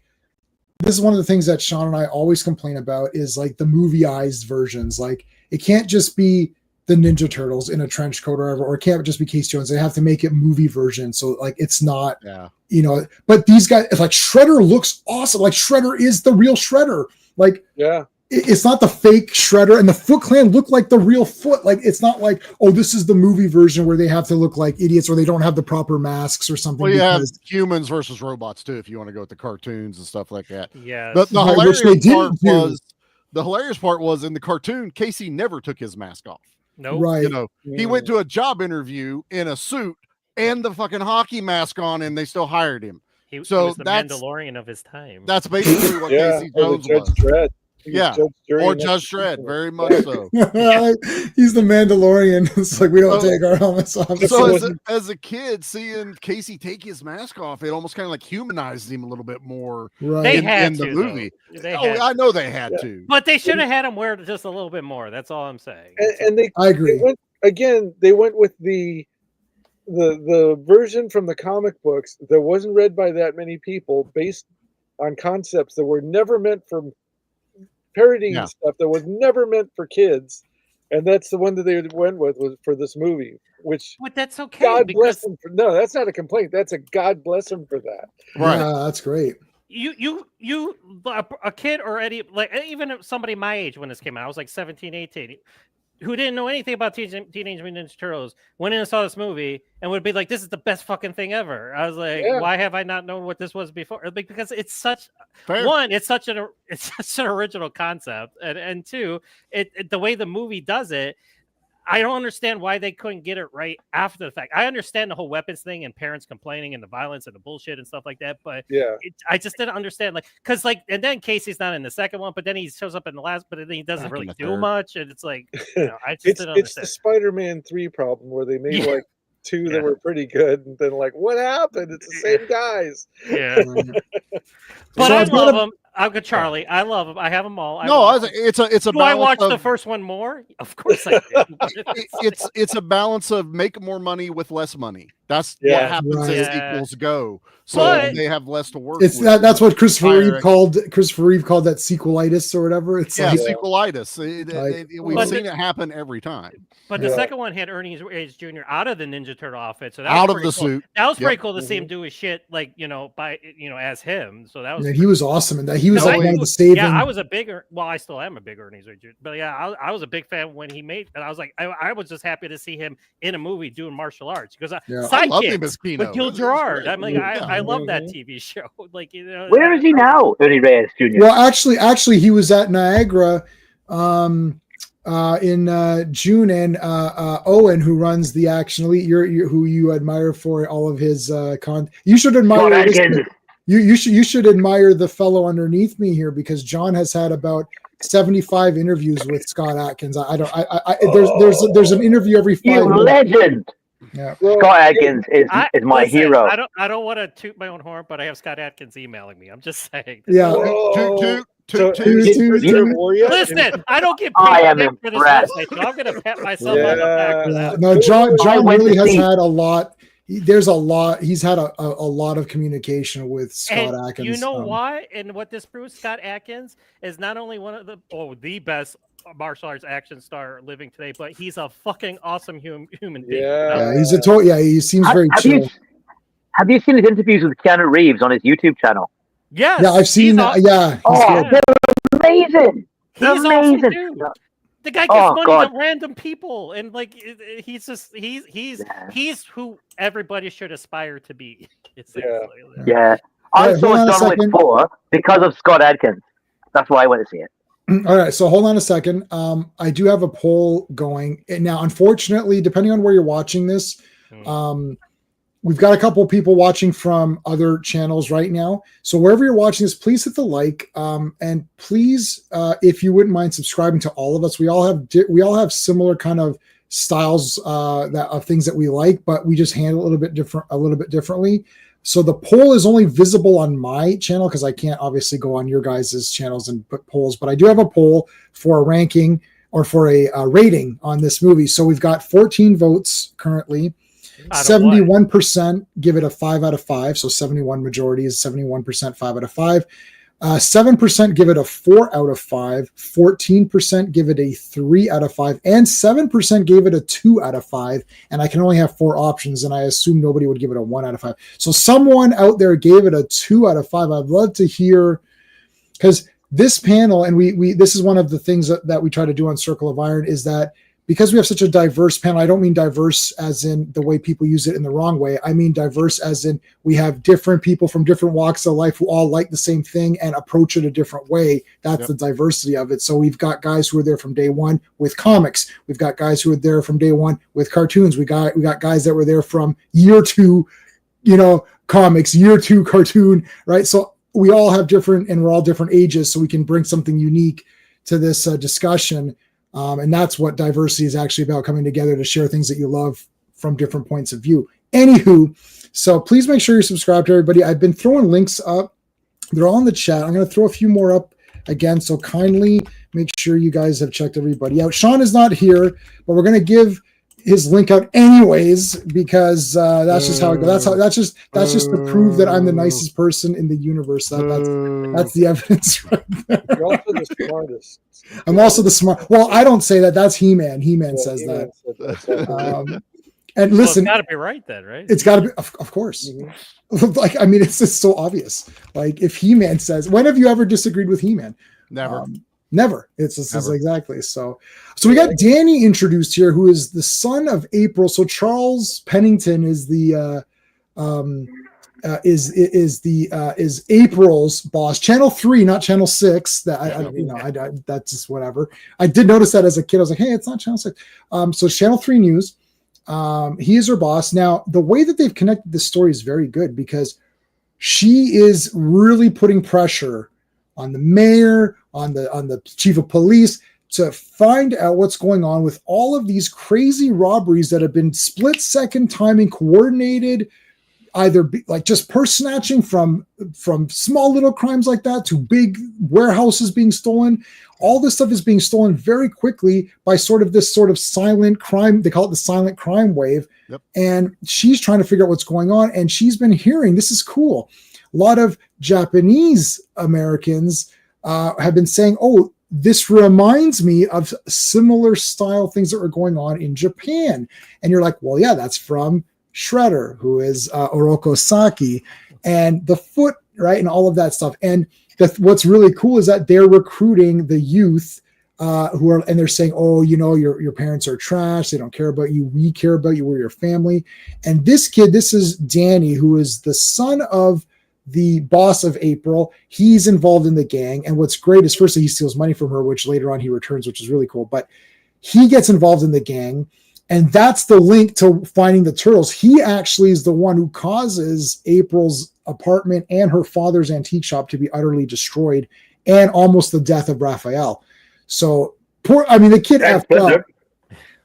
But like the way that they've tied that together to not be that random, because the turtles are heroes in the sense that they are going out to try to help people as best as they can. But then it becomes personal real quick when Splinter's taken by one of the Foot, who follows them back. And again, that's through April's involvement. So they really this is a 90-minute movie. We haven't talked about this. This is a 90-minute movie that has a super tight script. Yep. There's not one scene that needs to be deleted. I mean, you could always add more fighting. I'm always an advocate for adding more fights, but the fights that we get are satisfying. There's enough of them. Pacing is I mean, if I was grading each section of my space in 10s, pacing is 10 out of 10. Like, absolutely. Yeah. Turtles introduced, story, April, right? And April's not a damsel. No. They managed to not make her they made her in the beginning because she's attacked by muggers at night. Well, yeah, any one of us would get nailed by that. It wasn't because she's the girl character. And then she gets helped or whatever. And it's through her investigation that leads to all this. It's really tight. It's a tight script and very tight pacing. So two things. You can tell that this kid's a disaffected little punk because Yep. he's got two different Sid Vicious T-shirts. Yeah, I saw that. It says, yeah. And that was probably the director because he's from overseas, the UK. And two, that was one of my problems with the Michael Bay Ninja Turtle movies. Was it had that screenplay writers, everything's connected itis to it, Yes, but in a way that seemed very artificial and eye rolling. This is I just agree. kind of like, here's some 100%. threads of from the comic book and the TV show, and we've got this literal like just thread kind of running through it, tying it together. It's not like everything's tight as a drum in a way that's just like unrealistic. Yeah. Even that was my comment. Yeah. Oh yeah. Ninja Turtles. Yeah, no, exactly, Ross. Like the other ones felt like, the Michael Bay ones, it just felt like very arbitrary. Like, oh yeah, we need to do this. This is like really neat because the turtles are connected in a personal way. April's connected in a business, in a business way, or her job. And then like you've got the cops involved. Everyone's involved for a reason. I love that Casey. My favorite part is where they're getting beat up and they're like, man, we could really use Raph. And then Casey is like, dun, dun, dun. And then when Casey Jones shows up and he's like, you mind telling me what you're doing to my little green pal over there? That is great. It gives me goosebumps. I'm getting goosebumps right now when I say it. And then when he goes, oh, sack, dun, dun, dun, dun, dun, dun, then the music starts up. You're like, oh, fuck. Because it was kind of fun.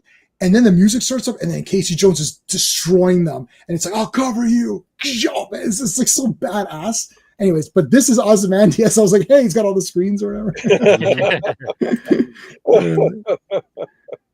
But they lay the foundation for Casey's appearance. Right. Because he sees from his rooftop Raphael getting beaten up by the ninjas. Yeah, right? yeah. They lay the foundation. They've already met. He recognizes Raphael. Then he shows up, so they lay the foundation. It's like that. Who was it? It's the South Park guys. They say that you need because rather than and in your script writing. That something happens, and because that happened, something else happens instead of something happens and then something else happens. Right? Right. It's Which because is a lot of movies we cover is an and then movie. Yeah. Yeah. This and then this happens, but yeah, you're right. This is a because. Okay, these guys are badass. I don't know. I thought, and what is so great is that Shredder makes you feel important. He's like, you have now earned the honor and the discipline, the loyalty. You can now wear the Dragon Dochi, and he puts the thing on. It's like, you're one of us. And you felt like, the thing is that you could see a lot of these movies. I hate when they work for the bad guy. You're like, this bad, like Joker, who would like Joker goes to hire people. Why would you work with them? Like, like there's no way. Like I just watched the Dark Knight Rises today again. And like Bane, now in the comics, Bane's guys are hyper loyal because they're from the prison or whatever in the comics. But you're like, yeah, because he protects his guys, right? Like you're one of his guys. And then, but like Joker kills all of his guys. But in this, the Shredder makes you feel important, and he gives you this uniform. And see, some of the guys don't wear the uniforms because they're not there yet. It's like you haven't earned it. You haven't earned the discipline. You haven't put the work in. That's genius. It's like you're recruiting them. It's not. It's like indoctrinating them, but it's not even brainwashing. Really, like they are learning. What's crazy is that they are learning martial arts. He trains them. Some of them are pretty good. Yeah. He trains them, he feeds them, he houses them, he gives them the uniforms. They look cool, like you get to be part of this like group. Yeah. I mean, the best word is indoctrination. You find what their weaknesses are, and you build upon that, which is a sense of meaning, a sense of I belong somewhere, which is big thing that was going on back in the day. People didn't feel like they belonged. I want to go to the club that they'll show later. Oh, big time. This is what we do. Okay. Yeah. Okay. Trivia. The warehouse where they filmed the Shredder's lair, right? Right. Yeah. Gets used again in 1994 in another sort of gritty underground indie comic movie. The Crow, also filmed North Carolina. Oh yeah. Oh wow. Yeah. I missed it. What was it? The warehouse, where the Shredder lives. The Shredder got used in which movie? They use that in The Crow because The Crow's filmed North Carolina as well. Shit. See, that was another filmed in North Carolina. It was like this is going to happen. Comics don't have to be like Marvel or DC movies. Mm-hmm. Yeah, like, And this is our buddy Steve's couch that they use, and Steve got a new couch finally. So that's just an in joke. I'm sorry. It's like every time it's like Steve. I don't even sit on it. I go to his house all the time, and I don't even sit on the couch. So he has, you can sit on this nice chair, and then he's like, I got a new couch. I'm like, nice.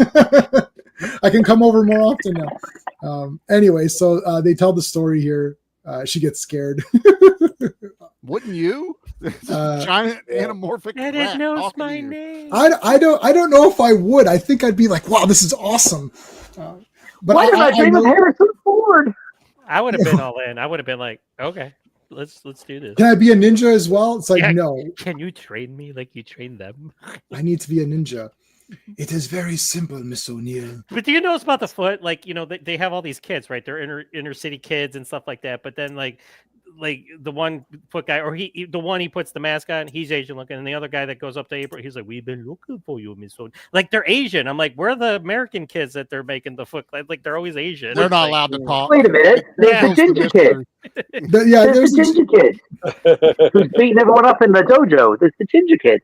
Yeah, he's one of the ninjas. They got a couple in there. A couple, but the guy who talked, but they're not allowed to talk. They got to be only the. That's right. Yeah, because it was the 90s. They weren't going to get in trouble for talking like that, and they weren't. Yeah. Four baby turtles. One of them spoke pizza. It's like radical. Yeah, this flashback is awesome. I don't care what anybody says. All these little puppetry and little animatronics. Yeah. I'm like, as a kid, I'm sold. Yeah, you get a little show in the middle of the movie. What the hell? Those are some adorable little turtles. Any other movie that would have been animated, they would have somehow done like some weird animation and told a backstory. This one, it still felt like those little turtles grew up into these turtles. It worked. And also, if you pay attention, the little turtles look a whole lot more like the comic, the original. Yeah. Because they have the stretched out neck and the arms are thinner. They look like the original turtles. I want to point out that I like this. We're relaxed in a family. See, they're showing this. There's a contrast here with the two families in quotes. With the Shredder's family. And you see they're all here sitting together, relaxed. Even Raph, who is I'm kind of the complainer. They're all together. You could see that they're fun. Like, Donnie probably always sits in that chair. Leo wants to do it the Japanese way, and he's sitting and Raph's got his feet up, like each guy, and he's got his sword he's got his sai in his hand. He likes having it in his hand and picking his teeth with it. It's like he likes having the weapons. He got it back. So he's holding on to the one he got back from. He got it back. And that's Splinter's favorite chair. When he grabbed it back, that was badass, because now you're like, oh shit, these guys are drags it across the concrete, and every kid's just like, and he does a double kick, which is cool. But like, see how they're relaxed. Whereas then when you cut back to the other, and they're going to cut back to them shortly, it's just like they're just doing garbage. Like, they're not hanging out; they're just playing games and doing silly crap. Right, like it's not an actual togetherness style. Hey, Chris, the comic vet is here. How's it going? Turtle Mania time. Yeah. Oh, it was excellent. Yep. It's still great. Excellent. We love it. Excellent, guys. Give a subscription to the comic vet. This is Chris. He's a good guy. He does a live show every Wednesday, where you get to show all the comics that you bought for that week. It's called Show Us What You Got. Easy to remember that. He's also him and his partner Rob. Buddy Rob, I said that weird. They do a show on Saturdays where it's called Only Slabs, and they show literally only slabs. See, I don't name anything normal. I gotta name it some weird ass thing like Circle of Iron. What does that mean? Well, tune in and find out what it means. He just calls the show what it actually is. Like, so that's why he has more subscribers than I do. All right. Okay, so let's continue on. Okay, so this is great that she offers them pizza. Let's go for it. That was funny. It's like, stick bugs, worms, flies, the regular stuff. Love they messed with her. That was funny. Now they're doing all of the impressions, Bogart and Stallone. You dirty rat.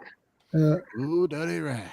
Yeah, that's not actually like He's doing all the impressions, which is like what he would be doing, which is not exactly what they were, but like, Adrian, which is great. He does this alone.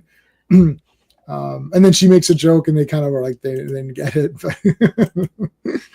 All right. So they come back home. This is a great shot where they spin around here. It's like, no, right? Because Splinter's gone. It's like, oh. So they're like, Splinter. And they're like, she's like, what happened? Like, what the shit? So Splinter's been taken. Now it's personal. Emotion on puppet heads. Yeah, that was well done. Right there. Also, Jim Henson. the body acting for the guys in those suits too, not just for the fighting, but even when he's doing the impressions, he's doing like the body language and all that. Yeah. Oh yeah. Everybody like really pitched in to make these guys as real as they could be. It's just these shots like this right here, man. This is what makes great. this movie timeless. I mean, this is just perfect. Yeah. They're all sad. They actually, Donnie, in the very, very beginning, Donatello and Michelangelo had that mini conversation where Donatello tried to bring it up, and he's like, "Oh, did you ever think about what it would be like not having him?" And Michelangelo, the way that they did this was great. He looked and heard what he said and acknowledged it, and then he's like, "Oh, the pizza dude's got 30 cents." Like he didn't want to talk about it. Yeah, he was able to gloss over it, and that comes up later. If anyone's ever seen the deleted scenes, that they dug deeper into Mikey in the movie being way more emotional than they portray him in the theatrical cut. And he would be. I got that anyway. He cries like. So like I got that anyways, just because like, and then one other thing. Okay, we'll get to it. I'll mention it, but no, good point. Yeah, that's a good point. Okay, so the turtles vanish, which is great. They still have their ninja techniques. Yep. And then her I have to say her bathtub ring was unsightly. It looked pretty bad. Yeah. I'm like, April, really? It's only because I do the bathtub and I use scrubbing bubbles. I don't understand why they don't. It's so easy. No. Scrubbing bubbles, a New York please. apartment, man. There's no scrubbing bubbles on the planet. I probably don't get paid anywhere near she does, but my bathtub looks way better than that does. Yeah, this looks brutal, right? Anyways, oh my gosh, she did have bubbles there. Did you see? She had a thing there. Look, she had Mr. Bubble. Clean it. Product placement. Okay, so then he finds out that basically the cops get Danny and they try to make a deal with Charles saying, tell your reporter to lay off and I'll go easy on your kid, just a slap on the wrist or whatever. Yeah, I'll erase his record, stuff, all that, right. Cop bullshit. So he takes off and this is what you do. This is what we do. Do it, baby. Oh, there's Sammy. Sam Rockwell. Regular or menthol? Yeah. Got any cigarettes? I think Scott Wolf is in. Scott Wolf is also in this as well. Yeah. There, I think no, that's not Scott. He's not. He's around here. Scott is like blink and you miss it. We haven't even talked yet about Tatsu. Tatsu is badass in this movie, man. Mm-hmm. Little Primatine will help clear that up. Now he's in tons of stuff. This actor, he's in like 4 million things. Yeah. He's dubbed over in English by I don't know who's. I don't know who he's dubbed over by, but he was great. He comes back in part 2, which is cool. Tetsu or whatever. Master Tetsu.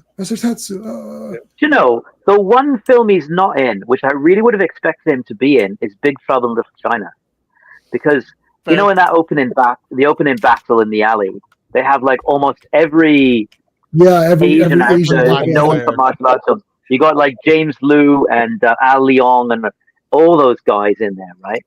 I really recognize everybody. Yeah, and you don't have Toshiro Bata. Let me see.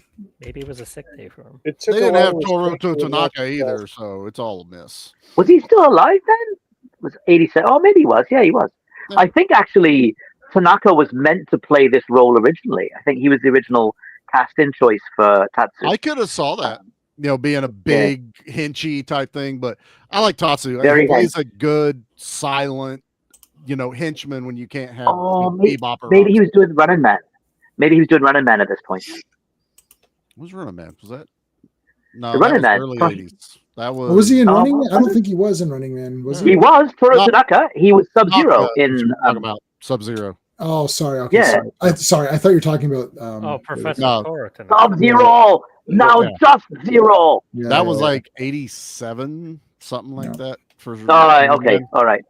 Dun, dun, dun, dun, This big Dun. reveal for sure dun. right here. Yeah, he just Yeah. walks in. The lighting's perfect. The speech he Yeah. gives is still amazing. Money cannot buy the honor which you have earned tonight. Right. Yeah. Only discipline. No, you. What does he say? There's a line before that, and then he says, "Only discipline, loyalty, earn the right to wear the dragon doshi." It's like, I want you all to become full members of the. Yeah, you are here because the outside world rejects you. This is your Morpheus family. know I am everything he your father. knows. You are my children, or something like that. Yeah. I am your father. He's It's like, got- you are my eyes and ears. Together we will find these turtles, or we'll punish these turtles, or whatever. Freaks of nature. Reveals Splinter to show everyone that it's real. Yeah. It's really cool. Oh, look how awesome he is. That's It's super. the shine they get on this, man. Just the Right. way they shot it is just menacing. Yeah. And that was just like some cheapo warehouse scene, and they just lit it and shot it. In a way It's so that- good. yeah, It's so good. It doesn't look like a direct-to-home video warehouse scene. Like it. Yeah, that we've They seen love in all the direct-to-video ones. They knew what they were doing as far as visually too, not just script or anything else. They shot this well. Well, Right. that, Textures. that I like when they're director's- watching the tortoise and the hare. He's like, just ninja kick the damn Yeah. rabbit. Ninja kick the damn rabbit. Use that all the time. What did Steve Barron go on to direct after this? He made some Anybody other. I think he did another Jim Henson production. Let's He see. did some other movies, but like his music video career is just like Yeah. jaw dropping. Did he get involved with I like said, the "Take on me." storyteller? Was it the storyteller that he did a couple of episodes Oh, on? right. Yeah, every He directed Coneheads. Okay, Really? Coneheads. I like Coneheads. That movie's fun. that was probably his last movie. No, he directed Supervised, 2019 superhero comedy film. Supervised. Hmm. And then he directed in 2006 Choking Man. It's a drama. Rat. Leave it. Oh my gosh, some weird movies. Except for Coneheads, I don't know the other ones. So he wrote We a don't bio- need you. he wrote Good. an autobiography, so y'all can order that and just only read the Ninja Turtle chapter. So That's right. Nothing And wrong they're with eating, that. they're eating all the junk food. It's like fight, Pork fight, rind? yeah, kitchen, Pork rind. kitchen, pork rind, yeah, pork rind. All right. All right, so here's where Can't pick Casey. up a bag of them without saying that line. You know, I mean, it's like anytime I pick up a bag of pork rinds. Pork rind. This is very funny though. Yeah. Them watching it is funny Ninja kick the damn rabbit. because they're so pissed off with the turtles piss performance in here. He's not You're representing.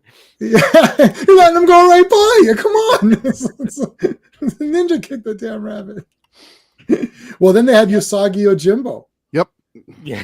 yeah, So they right, and he's a samurai, not a ninja. So the ninja versus samurai. One of the few that had a successful like spin-off from all that stuff with the Ninja Turtles doing the Usagi stories. He's awesome. Yeah. Oh, I like this. It's like, how you guys expect to beat me? And then there's a shit ton. He's like, good answer. Answer. Good answer. Good answer. Yeah. Now he lost both side here because they threw him off the side. Yeah.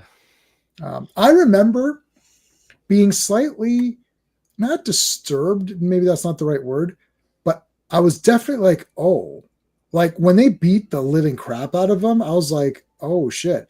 And then when Splinter is bleeding and then Shredder comes and punches the crap out of him and he's like, what are these freaks? How can they fight like this? And I'm like, holy shit. What the hell? Like Shredder was, the thing is, I thought Shredder was, look, let's face it. He looked cool in the cartoon, but I thought he was lame. I'm like, he's just lame to me. But in this that movie, was I was Saturday like, morning rules. The cartoons had rules yeah. to get even right. put on air. So Yeah. that's not fair because they had to kind of I dumb know. him down a little. But I was bit. too. It was too late, and he wasn't a skull guy like Skeletor. Yeah. But like in this movie, I was like, "Holy crap, Shredder's the damn best." He's a proper villain. Yeah. I was sad that Casey Jones. I was like, "No, don't crush me. He's got to come back. He's so awesome here."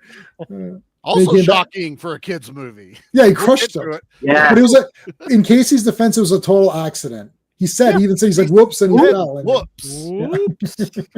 Could have happened to anyone. Could happen to anyone. Could exactly.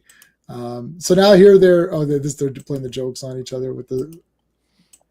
Oh yeah, this is great. What he'll be probably dropping in any minute now. Yeah. Wow. and I thought insurance salesmen were pushy. Yeah. A fellow chucker, eh? This whole scene is gone in the well, I don't know if it was in the UK version. It's definitely gone in the German version. I was researching a little bit. This entire thing is cut. Really? Like Yeah. this is an iconic scene for Yeah, what we grew up with.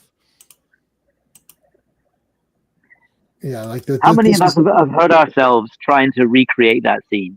I know I've hit myself in the head with Muntaku trying to recreate some of those moves many times. I've only broken the light. That's you know. I think I may have hit my leg sometime. Like I tried to do like, you know, go under, like go through, like, you know, do this, but this. Well, they go back and forth a couple rounds before he does the fake thing, which he spins it on the chain, which is like the laws of physics won't allow that. But Yeah. but Isn't that when Donatello does his big leap though? That Mike he ducks goes down and then he Donatello jumps over. jumps over top. Yep. Yeah. Yep. Yeah. And here's the Wheel of Fortune. Wheel of Fortune, dude. That was in the trailer. I distinctly remember that. Yep. All right, here we go. Oh, here comes Casey Jones. Oh, This scene and the fight in second time around is definitely lifted from one of the early comics. I'm trying to remember which one though. It's not issue 2, might be issue 3 or 4, but it's quite early in the run where they get defeated. Because I remember, because that was one of the few comics Turtle comics I actually picked up and bought. But yeah, and they've lifted some panels straight out of it. Awesome. This is awesome. Yeah. And then he gets. I love the electrocuted. Literally electrocute someone in this movie too. That guy's not alive now. He's still dead. But it's implied. It's okay. Yeah. You don't know. Also, I'm pretty sure the building kind of collapses a little bit too. So I'm pretty sure more die. Yeah. Yep. Let's do a quick update on the poll. We've got 17 votes. So 17 votes. We've got 71% are still at 5 out of 5. 4 out of 5, 6%. 3 out of 5 is now at 18%. So that went up. And so basically one person gave it a 4, one person gave it a 2, and then mostly everybody else gave it a 5. So we got a couple of 3s in there. See, the problem there is Michael Bay jumped in and did a. You've cut out all the people who gave it a 6 out of 5. Yeah. Well, I was going to put 5 out of 5. 4.5 out of 5, 4 out of like I was gonna 4.9, 4.8. Yeah, like I won't accept anything that I was gonna do. What was the one movie we were gonna do?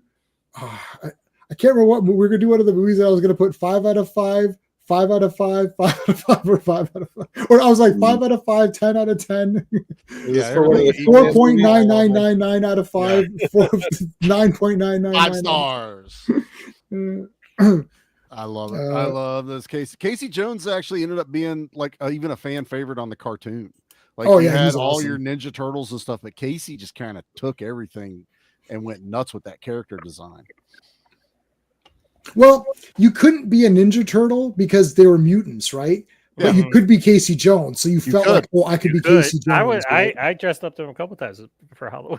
Yeah, well, yeah, because you go, it's a Jason mask or a Casey Jones mask. It just depends on how you want to accessorize. Butcher knife, horror, hockey stick, Teenage Mutant Ninja Turtles. That's all that matters. Well, in Canada, we definitely had our selection. There was I had a mask that had the lines instead of the holes. Yeah, so you could do a more Casey Jones type approach versus having the holes or whatever. Right. But yeah, this is like Shredder's so great here.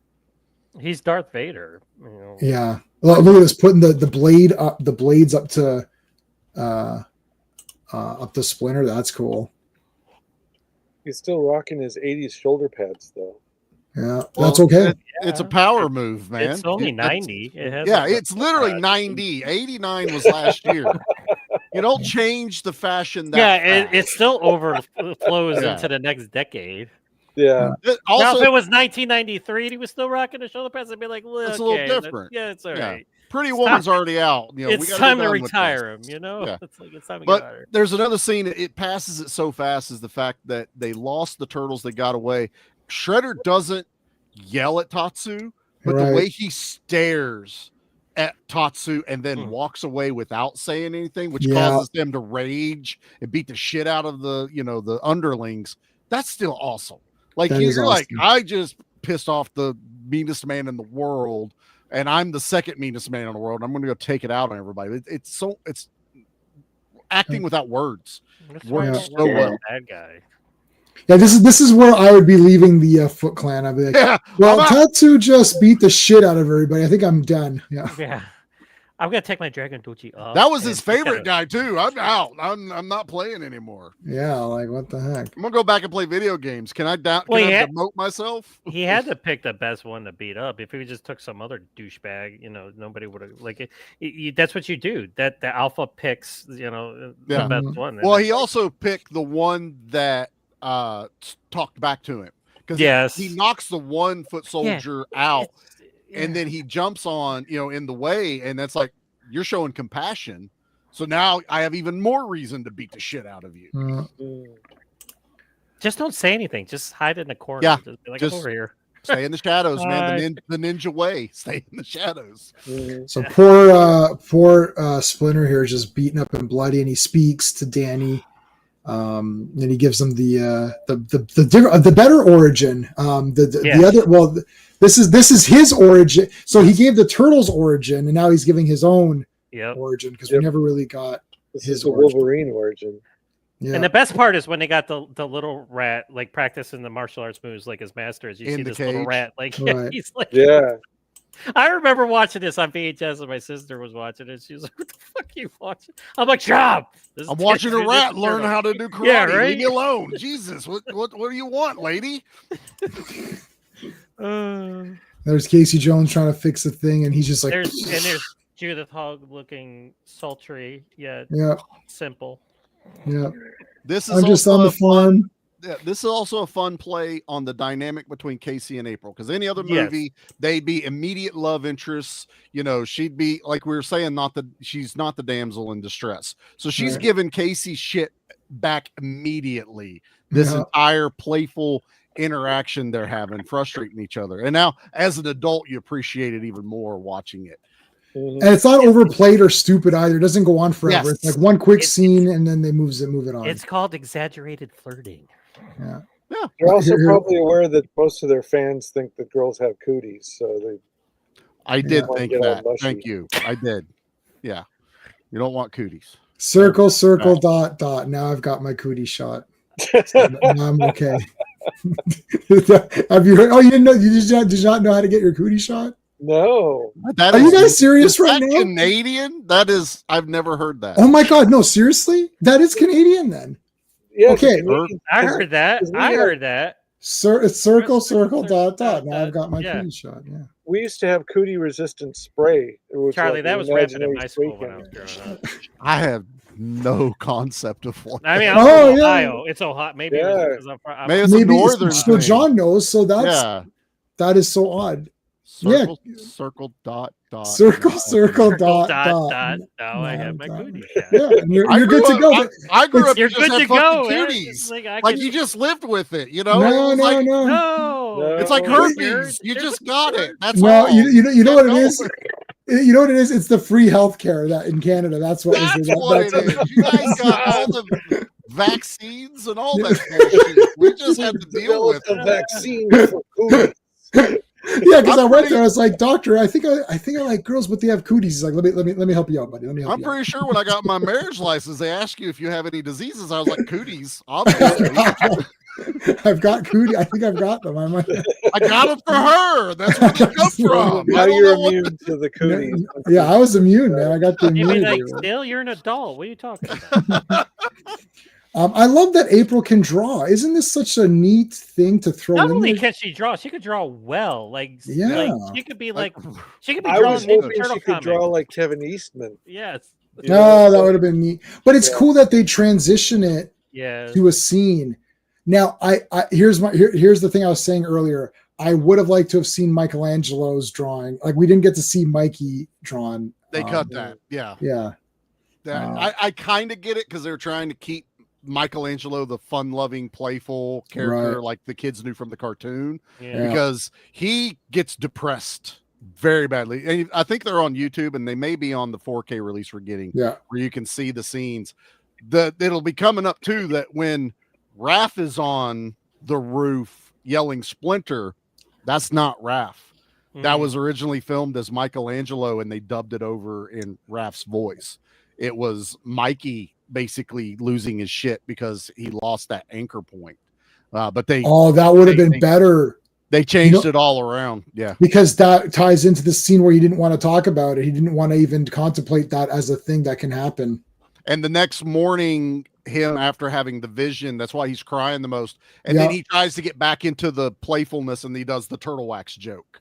So that's kind of like the moment everyone knew he was okay, because he hadn't been cracking jokes the whole time. Oh, that's great. You really have to watch everything around those scenes now when you find that out. Yeah, there's I don't know how I'm going to freeze frame it, but it's going to be next to impossible. But yeah, there's a shot where we see Raphael, or we see Michelangelo. He's looking down depressed, and he's kicking and just walking off, I think. Yep. I don't know if I'll be able to get it exactly, but this probably is not. great. But he's walking off by himself. He loses it. Because they make it like Donnie's now the one being more jokester, because they do the whole thing with him and Casey, insulting themselves with the alphabet. So they went through the alphabet. Yeah, they went through it already because they'd started. What letter are we on? Is it called G. Gag Face? He's like Gag Face for G. Yeah, because when the scene starts, they were already on Z and all of that, right? Like they were already doing that, and then they started with A. He's like, we are whose brain? 90s sounding insults ever. Oh, it totally is. Yeah, Gag Face or whatever. Like, it would have been awesome if they'd seen Michelangelo's artwork and it looked like the Sistine Chapel. Oh, Michelangelo. Okay, so here's where. Okay, can we feel? You're a hair away. There was the Mikey. Mikey, yeah, the Kodak moment. Yeah, that actually, if you look close, so that's the one where he opened his mouth, but the Mikey one, you can almost see his nunchucks in his belt in the back when he's standing on the roof. We just went that. I don't know if we're going to hit it again. We'll never hit. We'll never hit it. Yeah, it's just not going to happen. Okay, that's fine. So that's the training. That's right. I love the hat. The cowboy hat. Yeah. Because he's in the country, man. He's got to be wearing a hat. Chopping carrots with the canal. Okay, that's Charlie. I'm with you on this one. I had the same in the theater. Me and my buddy Vic were like, "What? He's using the thing? That's so cool." It's like, oh, that is awesome. Well, and it's also because they play off it slices, it dices, it makes julienne fries, and now he's actually making chopped But carrots. that's what he would do. That's what Casey Jones would do. 100%. He would take the katana and cut vegetables with it. Yeah. So which is more badass, cutting carrots with a katana or slicing your pizza with scissors? Oh, the scissors and Cobra. The scissors, because it's just odd. The scissors are random. The scissors were still random, odd, and awesome all at once. That has to be the most asked question Stallone has ever gotten, and I don't know if he's ever actually answered it. It's just and what the pre-shells do. I don't want an answer. I don't want to know why he does that. I don't need to know. He just does it. Cobra is the best parody of action films ever made. I think that Stallone intentionally made it over the top and insane in so many ways because he was parodying the tropes of 80s action films. Right. That's just my take. No one agrees with me, but I can live with it. I would see it more had he not done Tango and Cash After, which is literally a parody of every action movie that came out. But I can see it. It's hyper visualized in Cobra. Yeah, for sure. I legitimately like when we talked about this already on the we did. War Room segment. a while back, but I love Cobra. I think it's like 10 out of 10. I think it's like pretty damn awesome. Like, I don't know. Oh hell, absolutely. Like, yeah, go ahead, John. I wouldn't say like I'm not disagreeing with you. I'm just I didn't take it as a parody. I just took it as a hybrid of Stallone making an action meets slasher and merging them together. And I mean, there is over the top moments in it, but at the same time, I thought it was, and like if we got the version that they were, the version we'll never see, I think that's even better. Or would have been better, like in terms of experiencing that stuff. Sexy time with the massage. Here's the massage. His fingertips get real low. Okay. I don't know. It's just like you could just see mom sitting with their kids in the theater, being like, she's like, you could just see the mom. Wait, should I? Okay. Yeah. Okay. My mom's already mad at the movie. Any excuse to turn this thing off? Right? In case he almost He said, got it turned off "Damn!" Now on he's me. trying to fill up this chick. What's He going said, on? "Damn!" with this? Twice. He did it twice. You got away with once, and then he did it again. He screamed, "Damn!" Yeah, there's Oh, I love this part when he's meditating.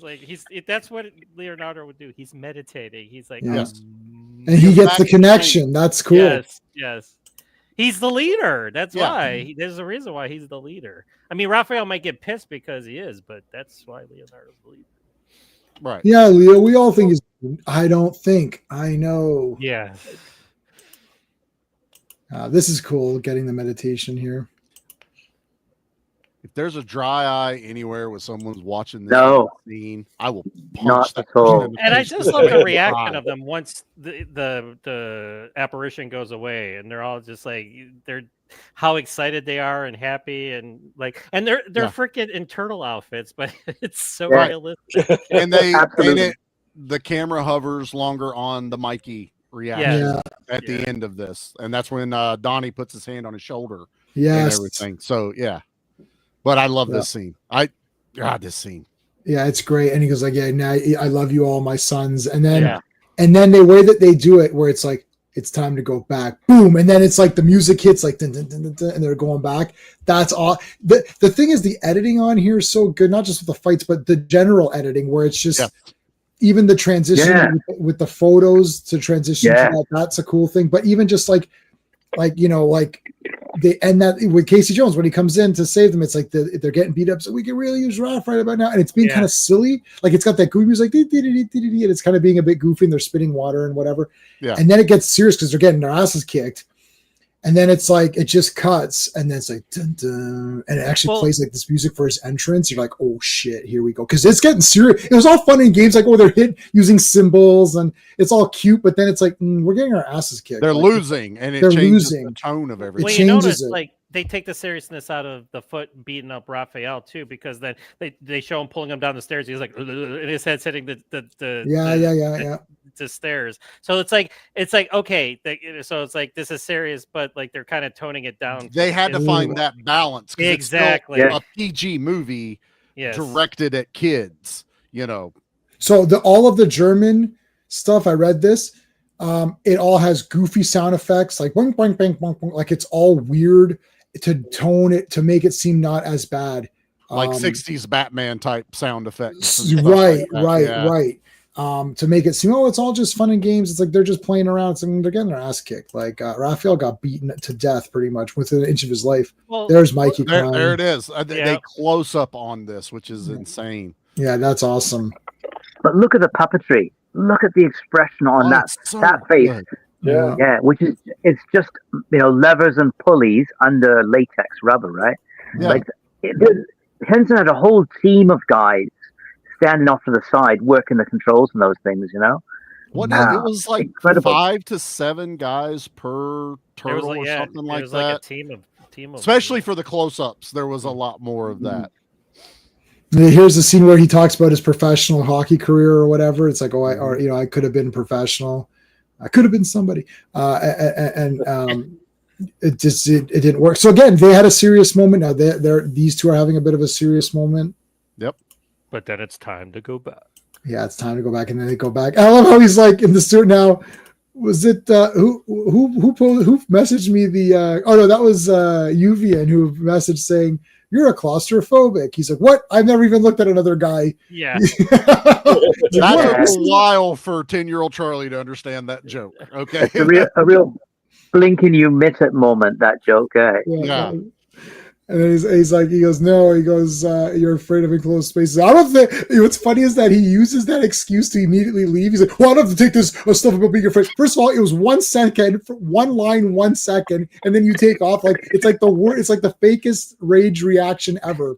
Like, well, I'm just going to go sleep in the truck. I don't care. Yeah, like, I'm okay. going to go sleep in my truck in the middle of New York with the window rolled down. That's while it's raining. While it's raining. That's more ballsy than sleeping in the sewer one night. Well, maybe he was upset because he was getting overacted by a bunch of animatronic turtles. Maybe he's getting showed up. Yeah. Wonder why he didn't come back for part 2, but he came back for 3. Like, yes, but he doesn't do anything really in 3. He's an there. awesome babysitter and teaches them about hockey. That is really that's funny. all that fucking matters. Yeah. And that's what I still say Eva Kriva whenever they turn the TV on and hockey's playing and they're all huddled around the television like it's magic. Yeah. I fucking love it. Okay. That's all we're going to say about it.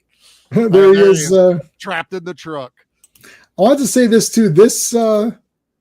He folded the picture. I was like, no, you're folding it. Don't do that. It's like, just because I'm a collector. I'm like, no, you don't. Yeah, you're supposed to roll it. Yes, that's what I'm saying. It's like, oh, there's Jay and his collector. It's like, no, you got to roll it. Don't do that. Don't do it. It puts lines in it. Stop it. But look at the writing, though. Because Casey Jones does this, he's able to see where the kid goes. Yes. Right. So if he hadn't have gone up here, they would have lost them, right? Yeah. Because he was afraid of small spaces, he sleeps in the van. Because he's sleeping in the van, he sees Danny sneak out. Yeah, that's right. That's yeah, you're right. That's again, yes, that's great. Yeah, because of that. Yeah. So he gets up. He's like, I'm your family. I'm your father. He's like, all right, fine, I'll go back. Casey follows. He's like, wow, look at all these cool video games. Casey blends in perfectly too. Like, yeah, he does. His normal look looks like a dude that belongs there, except he's 40.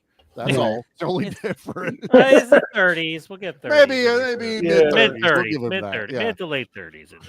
Oh, there's Orokosaki. Looking like a rock star. There's the rat or whatever, scratching and clawing. There's the cage. Yeah. Yep. Casey versus Shredder. I think Casey would have gotten killed. Casey would have gotten his ass handed to him big time. I like how it was grainy too, like because it's the flashback. It's was it's old, yeah. It's yeah, because it's shown like this is in the past. Mm-hmm. Mm-hmm. Yeah, that is cool. They did the grainy effect. That scene. So there goes. You wear his symbol on your brow. Yep. What are you doing here, boy? It's like it's the tall man. Casey takes the outfit. Yep. Oh, I didn't do anything, Shredder. I was just hanging out down here. Listen, kid, you're a lying sack of shit. I got your number. Yeah, right. Do you think I believe what you're saying? Eating the big apple. Yep. All right, now they're going to take him down, and then here comes Tatsu. I love this part too because like when Casey comes into the room and he sees Splinter for the first time, at first he's like, all right, where's the keys? Because he's like, he already saw the turtles. He's like, why not a big rat? Okay, give me the keys. Of course it is, and then just all right, let's get to work. Yeah, he learned. He's figured it out. He's like, okay, that's one of them. Here comes Tatsu. Good storytelling because they've given Casey something to do, right? They've given him an important function in the story, while the turtles have to deal with basically the vanguard of the Foot Clan and Shredder, right? So that's really effective use of storytelling and characters. Yeah, they had to get the rescue in without deviating from what you're saying, where the turtles had to go face every Foot. That's why Tatsu has the kids. There's no Foot Clan left in the building because they're all after the turtles right now. Yeah. So Casey can sneak in and he's got to fight Tatsu, but so it's like, he goes a little privatine might help clear. That's it right there. Yeah, that's it. They could just like produce them like, I got the keys. Yeah, the keys are just there. I mean, at this point in time, I don't think Shredder even cares. He's like, I'm just gonna, because Shredder's now in this mode of like, I'm just gonna go in there, take care of them myself, and nobody has ever given Oroku Saki even one hint of trouble. He's basically obliterated any opponent. Hamato Yoshi was the only one that maybe had a chance. He's dead. Basically, he's Retsudo or whatever. I don't know whatever comics you're reading, whatever Japanese guy you want. He's that guy. No one can beat him. So it's like, okay, whatever. I don't even care. He's like, kill the rat. Who cares? The keys were produced a little bit quickly. It's like, oh, they're right there. Okay, well, whatever. It's a comic trope, cartoon trope. Can I point out one thing? Yeah. Okay, someone leveled this criticism at this film a while back, some stream I was listening to, and there's a bit of validity to it. But because the film has so much else going on, I just don't care. And the criticism is this, is what was the Shredder's overall plan? To continue stealing TV sets and appliances like for forever and ever? Like he doesn't have, there's no sense of a greater plan. I'm going to take over the city. I'm going to run for, mayor. Who knows? There's no sense of a greater plan. But I don't think the story needs one, to be honest. No, but I do.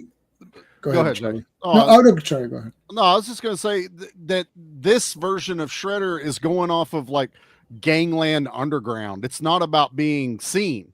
His whole thing is to be invisible yet have all the power. So if you're making money doing it that way, I mean, they're not going to do like come out and say we're selling crack to kids in this movie, but we're going to steal TVs, we're going to steal VCRs, we're making money.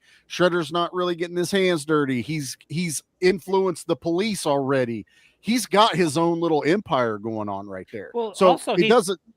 Yeah, go ahead. I was just gonna say he doesn't need to take over the city. He already has, in a sense. Yeah. Well, I was just gonna. He's building an army, though. That's yeah.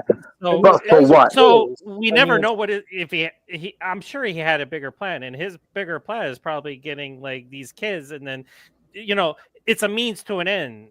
Stealing shit and getting the money, like Charlie said, but he's building an army, and he's probably going to eventually try to take over something, whether it be New York City or something. But he got the streets, sucker. Yeah. This could be like year 2 or 3 of his start too. So it takes a while to build that shit up, man. You can't post in the paper 1-800-INCH, man.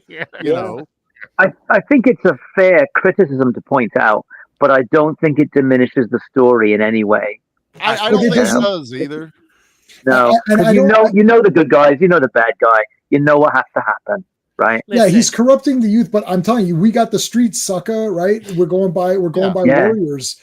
It's like he is building an army, and the thing is that he's doing it organically. Scenario with like a sky beam and all that other crap. Sorry, Ross. Yeah, sorry, you don't need that. It doesn't have to be an end of the scenario, end of the world thing with a sky beam and all that. Just there's street level action, just crime. He's probably putting more of like what they do with the cartoons, where Shredder is trying to get world domination or anything like that pushes those stories along in cartoons, just like Cobra Commander or Skeletor wanting to take over, Castle Grayskull or Eternia. If you're putting that kind of storyline on it, okay, I can go with it. But the movie is, while there's still turtles and rats and everything else there, it's still a very realism based storyline going on here. And he's using these kids like to make him to better himself. Like he feels like he's forming this army, he's getting these kids and everything, and he's like in his warped sense, like because what happened to him in the past, he's doing it to build himself up because he's like, I'm in charge. These might be just freaking local street thugs and shit, but I'm in control, So and ultimately they're throwaways to him. Yeah, he gives them that big speech about you're part of this family, right? They don't care. There's a reason they all look the same, here's the real speech where he says the Shredder uses you. He poisons your mind to obtain that which he desires. And they're all he cares nothing for you or the people you hurt, right? And they're like, damn. But then they're like, we're a fit. But the guy does look. The guy, okay, you know what the other thing is? The guy does question it. Yeah. Sam Rockwell does question it because I like that. I hate when there's got to be pushback. It's people. You don't just say it and walk away. He says, no, the Shredders, we're a family, right? Yes. And then Casey Jones, like, you're calling that down here. Look at all this crap. Like, this is your family. Like, come on, it's stupid. And you're like, yeah, okay. And Danny, because Danny betrayed or showed ultimate loyalty by betraying his friends and his family to Shredder, they probably thought, oh, this guy's super in, because he was wearing the headband without actually doing the martial arts portion. So he obtained the loyalty he obtained it through loyalty, not through the discipline or the fights or whatever. So they're like, this kid, is pretty up there. And he's like, yeah, I'm done with this. So they're like, well, he's leaving. Maybe this isn't that cool, right? And also Tatsu just got defeated. He's supposed to be the best.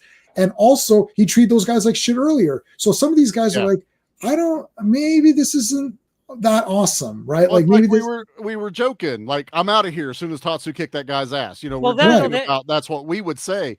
That's taking them a chance to break that brainwashing that's going on with them.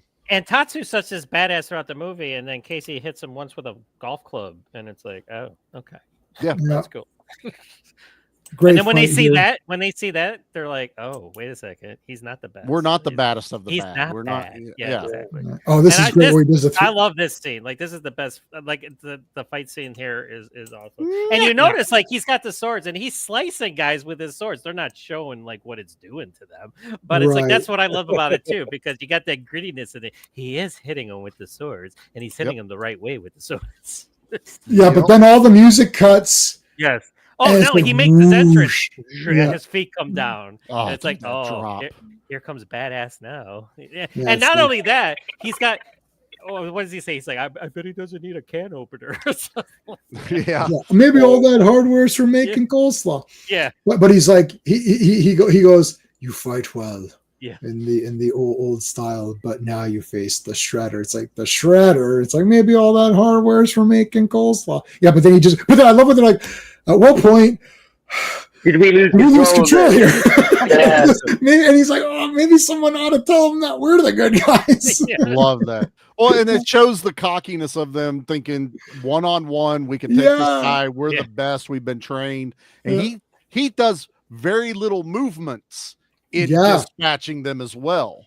So it shows the power and how skilled the Shredder is compared to him. Yeah, and Leonardo like leaps at him with his swords. He just gets out of the way and whacks him in the back of his shell. And Here's the big question was Leo versus Raph. It was answered in 2007's animated, but in this one, Leo was the only one to take a hit point off of Shredder. He did nail him with one hit. Yep. He did. Yep. He nails him with one hit. I thought that I was like, oh shit, he got him. And I was like, oh fuck, he got him. And then it's like, no. Oh shit. I was like, this was like a legit like fight. It's like the Turtles. Yeah, they're great, but they're not Splinter. There's still a lot to learn. They're teens. Yeah. And yes, they're fighting other teens. So it's teens versus teens, the four of them with their superior strength, right? With being the mutations and their superior training, the quantity and the quality of the training versus the training that they got, they can destroy the foot. But now it's the Shredder. It's like, and I like that. It's just like the size is like, it's like, what the shit, that's it for Raph. And it's like Michelangelo, done. It's like everybody, it's like Leo, split. You're like, what the hell? That's it for these guys. They're done. And all of that for basically, it's the same trope. All of that for one drop of blood. Yeah. You know what I mean? That's really what it ultimately comes down to. So even as a kid, you're watching, like, four of these guys couldn't take on the Shredder. Right. This is why I can't beat that fucking video game. Because I got the Shredder. There's the other Chinese Golden Harvest movies where it takes like 2 or 3 guys to take down the final villain. Sometimes. Oh, dude, 5 Element Ninja or Super Ninjas or whatever you want, or any of those. Yeah. Oh my God, it's like in that 5 Element Ninja, we should cover that. All of them are attacking. I've never seen they're at once, and the guy's destroying the crap out of them. You're like, and that's what the big brothers are like. I've seen Americans complain about, or Westerns complain about that. It's like, dude, it's not fair. It's like 3 against 1. It's like, look at the one guy that they're fighting. He's totally badass. Yeah. Oh, this Shredder is just like the best, man. Like he destroys them. And then I love, and this is great too. Like doing the who's going to go next. Okay. At what point did we lose control here? But then notice when Splinter shows up and then how he dispatches Shredder. Oh, and he used Michael. And, okay, again, look at how brilliant this is. They throw their weapons, but one of the nunchucks gets caught in the railings. Yeah, and then he keeps that behind. And Shredder made the same mistakes. Shredder underestimated him, right? Yeah. Like, oh, he's just a stupid rat. How good could he really be? And then he spin. Oh, that was awesome. But also, you've paused on a great scene here too. Shredder's back's turned to him. Yeah, he doesn't even care. This entire segment, he's walking around relaxed, like he's like, okay, I guess He's that was a problem. monologuing. Yeah, he's monologuing. and he's giving him time to regroup. He's like, He doesn't care. He's like, come at me again. Take your time. Catch your breath. Relax. Yeah. Okay, come on again. Let's go. Yeah. It's like, yeah. Shredder makes this. He elevates this. Yeah. He baits them. Yeah. Oh, absolutely. He baits rat. them. It has a name. It had a name. You lie. Yeah. And it's like, there it is. Do I? You lie. And then it's like, he goes, do I? Oh, and actually, Shredder didn't lie because he really did think, because the standing order was told them to get rid of him. Yeah, so so he thinks he's telling the truth. Yeah, this is all great. This entire sequence where they're jumping in and trying to attack him, and he's just destroying them. Like, and here's where Leo does get one shot on him in here. But then I like these leftover guys. That was funny. Yeah, leftovers. But because check this out. RR, I'm using your because thing. I'm now going to use that all the time and pretend I made it up. Because remember, I borrowed it. So okay, yeah. Remember when I created? I'm going to Stan Lee it. Remember when I created the because thing? So no, because there's leftovers. Casey Jones takes the truck, knocks over, but because he took the truck and got into position, right? Shredder can fall into it, and because Shredder fell into it, right? So it's all of that stuff happens. That is awesome. He goes and knocks them over. That's funny. Here they are. Writing. Yeah. Okay. Here we go. The nunchucks right there. We got to see that. Yep. He just made them throw the weapons. Throw your weapons. Raph he throws it and he doesn't know what to do with his hands either. At that moment, his hands are just like, I don't know what I'm supposed to do right now. They're so frustrated. Again, the suit actors, animatronics, all that, they're frustrated, and you can see it's like shit. We got screwed here. Yeah, we don't know what to do. The body language. Hey. Yeah. There's nothing worse than realizing you're not as good as you thought you were. Yeah.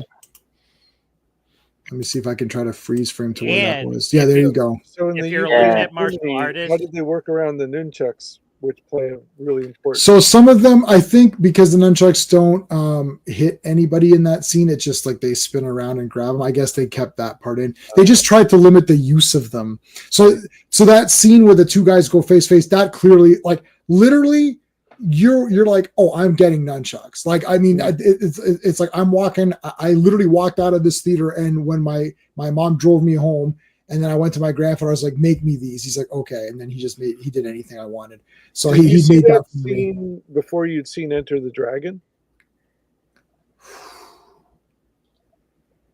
Oh, I did. I didn't watch Enter the Dragon until a lot later. Okay, so this was your first cool nunchuck scene, right? I'm not sure, Ross. You're it's a great question. Because I saw Enter the Dragon as a kid. Bruce Lee. I'm not day one.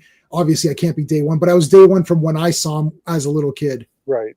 I didn't watch as much martial arts movies growing up, so this was kind of like you could almost say intro to martial art movies and being like, I like this, and start watching. Oh wow. Yeah, that's right. This would be a gateway for a lot of kids, right? Yeah, sure. I think of Game of Death as more the cool nunchaku scene, between Bruce Lee and Dan Inosanto. Yeah, but see, we wouldn't have seen. Like, I was 10 at this point, so I'm not able to watch those movies. So this would have if I had caught it on a Saturday matinee type thing that was playing on cable, but to a legit martial art movie, Ninja Turtles is probably one of the first ones I ever saw growing up. But it's a legit martial arts movie. It really is. Like, this is the more, even as I've gotten older, like you pointed out, this is legit martial artists going on out here. Yeah. And it's the same kind of story that they would have told in Hong Kong through Golden Harvest movies. Yep. So. And this also, I like this because it kind of punctuates Splinter's lesson to even the Turtles is Splinter doesn't attack Shredder. Mm-hmm. He does a defensive move to get out of the way and uses Shredder's weight and everything against him. So it's not Shredder would have annihilated Splinter if he actually tried to attack him. Like I believe that, but Splinter's smarter than that. And it's almost like this is another lesson for the Turtles to witness is how he took out it. Yeah, and I love that Shredder doesn't try to listen to his crap.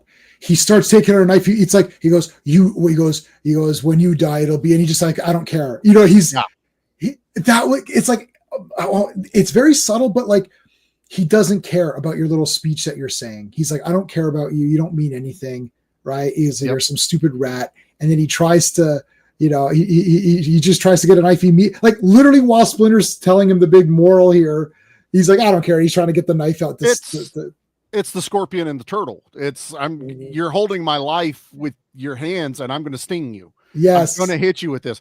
Also, Splinter's talking about honor, which is something Shredder has been preaching to his minions this whole time, but it just shows Shredder doesn't care about honor because he has none. Yes. That's right. I agree. That was good. You're right. No, it's a bunch of crap. And he says the Shredder uses you. It's a bunch of garbage. The Shredder doesn't care about anything. It's the last thing Splinter says, and you will die without honor as he falls into the garbage truck. And then he gets crushed. And then he gets crushed accidentally. Yeah. It's a complete accident. It's totally accidental. Yeah. He says, I think the truck was already crushing trash automatically. I Honestly. know. I think Casey tried to stop it. Right. Yes, Casey tried to stop it. Nobody thought so. It didn't happen. Death for laughs. That's right. Death for laughs. That's good. But this is I didn't know this till a lot later. Was they killed Shredder in the first comic? They did kill him. Yeah, they did. Yeah, so this is kind of like, they're playing on that, going, we're going to kill the greatest villain ever in the first movie. We'll bring him back as Kevin Nash later, but we're going to kill him in this movie. There's a great sign at one of the wrestling events. This kid was holding up a sign saying Nash fears turtles. Oh. I was like, that's hilarious. But at that time, nobody knew that Kevin Nash was Super Shredder. No. So it was like a super in, like that was like a super. You had to be joke. reading the credits all the way down and realize there was another tagline for Super Shredder, Kevin, and it might have even been his real name if I'm not mistaken. Yeah, I'd have to watch it again. No, so it doesn't say Kevin Nash. It says something close to it. Yeah, it's his actual name. Forgot his real name. Yeah, I used to like NWO was like my favorite. Why am I blanking on his name? Anyways, yeah. Well, he was also in DOA, and he was in a bunch of other, and he's the Russian and Russian and Punisher. Yep. And he actually got stabbed for real, and then continued on filming. Like really? Yep. That would have terrified me. Did you know that RR or? No, I did not. I did not know that. That is a good bit of trivia. Yeah, in that Punisher movie, he got stabbed. He actually did get stabbed, and he just. Which one are we talking? Is that Punisher Warzone or Punisher Dolph Lundgren? Thomas Jane. Thomas Jane. I have to say that's my least favorite of the Punisher films. Me too. Yes, I agree. I like it. I'm a Punisher fan. I love it. I like it. It's fine. Remember that issue where he walked around with a fake fire hydrant to like pretend the guy was cheating on his wife? Like it's like the dumbest shit ever. It's like just shoot them. Like I don't understand what you're doing. You're not the framer. He hasn't become the full. No. That's the popsicle bit came from the comic though. I know, and those comics all suck. I have those comics. No, those comics suck. That's not the real. That's the fake Punisher. Listen. Charlie will defend number 2 of the Turtles films. I will defend the Punisher to my. The Punisher, but it's. I'll defend it. I like it. It was fun. It's difficult to do. Okay, we should do that. Get Owen to do that Punisher. Bring it on. But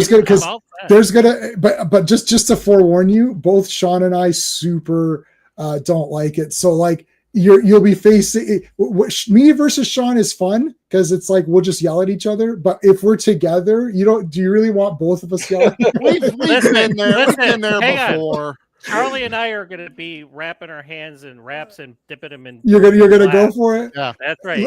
Listen, I'm gonna have caramel and gummy bears and sprinkles. I'm going Charlie. I don't know. We're gonna smack them together, have it all fly off. That's right. I'm not. And we're gonna be Listen, barefoot, so when it hits the ground, we're gonna step on it and be like, "That's good." I'm not confident. I think the two of you as a tag team are very good. I don't think Sean and I can be defeated, to be honest. But in any case, we should try it. I think Sean and I are the heavyweight champions. We're the mega powers. Let's talk to Owen about. I don't know. Can Owen handle the four? I don't know if he's going to be if he can handle it. Like, I know. Last week he was just sitting back watching us yelling at each other. But that was that was true. That was the mega powers explode. That was like Sean and I went both different ways or whatever, and then yeah. And that's and Sean was just being a dick and I told him afterwards, like, you're just being a dick just to be Sean just goes, "It's ridiculous." That's all he said. That was red. But I did like teaming up with John. I thought, because John and I, we hardly ever team up, so it was a good team up. I thought we did our best. It was fun. We did our best. It was like a WrestleMania moment. Yeah. I really did my best. I unfortunately, the movie's really not that great, so I couldn't win, but we tried our best. I don't think I lost. In my mind, I didn't lose. No, we lost, John. But we lost. But it was okay. The two other guys were just it did not warrant all of this. Two other guys. I'm sitting right fucking here, man. That's right. You're sitting there. Sean's not here. That's right. The other two fellows were real mean. That's all it boiled down to. We exposed their mean. They're mean. I, on the other hand, at least this is a film we all agree on. Like, this is a film that we, I think, very, very largely agree on about how enjoyable and also how reasonably well written and performed, because there are no really big name actors in this movie. Nobody. Yeah, not really. Right? No, not really. There's no like top of the movie poster name. Hey, they had Corey Feldman. So. That's true, as the voice. Yeah, in a voice though, right? So you've got to think this movie is carried. The story and the characters and the concept carry this film more than the names of the actors, right? So, and it's an independent film. So a bit of trivia, right? Bit of trivia, ready? So this film was massively successful, right? $13.5 million budget, $200 million in the can. Wasn't distributed by any of the big distributors. There was a little indie distributor who picked this up called FHE. New Line Cinemas. Yeah, I knew that. New Line Cinemas. Who also distributed a little indie movie we all know called Lord of the Rings. Mortal Kombat goes without saying. Yep. New Line Cinemas did this one. So I think this movie succeeds because there's no star power in it. If you had somebody who was a big name, it would have took away from what he was doing. I agree with you. I think you're right. I agree with that. The star power are the Ninja Turtles. Yes, like they're the stars. Yes. They're the stars because they were already something out in the public eye and had somewhat of a fan base started. Right. So the star that's power and the turtle power. And TURTLE power. I'll say this though, right? For a Batman movie, the casting of Batman is quite crucial, right? People will get fired up about it. It's controversial. It's popular casting. I don't know, but the casting here didn't matter. Yeah, I disagree. I think with like the top of the line DC stuff, if an unknown plays that character right, like Christopher Reeve did, that's a star making role. Oh yeah. I would but in marketing the film, right? Is the character of the movie now with an indie movie, like had it not been for the cartoon already like making this the biggest thing ever with kids, it probably wouldn't have worked. It would have struggled. Nothing before, and you went directly from comic to independent movie. Yeah, Ninja Turtles wouldn't have worked. Oh, this would have bombed ass. Yeah, same thing with Rocketeer. It would have been a different movie. Like, nobody knew what Rocketeer was except for a few comic fans. But like, if you made Batman or X-Men, like even X-Men, people were going like, I don't know who this Hugh Jackman guy is. And then there were rumors like, oh, he did like theater. I don't want to say Actually- I had seen Wolverine in my X-Men movie, and then he ended up being perfect. It was a star-making performance. So Rob Liefeld, who talked to Hugh Jackman, a bunch on sets and whatnot. Hugh Jackman was told, and Hugh Jackman has said this, I believe, in an interview. His agent at the time of X-Men said, "Don't tell anyone you're in this movie." Yeah, like because this will be like in and out. No one's going to care. It's a stupid superhero thing, and they're terrible. Mm-hmm. Don't tell anyone you're even in this. We'll just concentrate on your. Say you're a theatrical actor or whatever. He did that in an interview, like confirmed it. That one of the things he said. But I mean, let's be fair. Michael Keaton was poo-pooed whenever they announced. Yeah. So what I wanted to say, Ross, I agree with what you're saying, but what RR is saying is that the scrutiny is way high, right? So anytime someone's cast as Batman, who's this guy? Who's this Batman? Who's playing Batman? Because even with the villains, that's the internet now. When this was made, it was just strictly like, who's the audience for this? Who's the audience for this? It wasn't like 2,000 YouTube channels criticizing dogpiling on it. No, it was. You mean for Ninja Turtles or for Batman? Because Batman was. Huh? You mean for Ninja Turtles?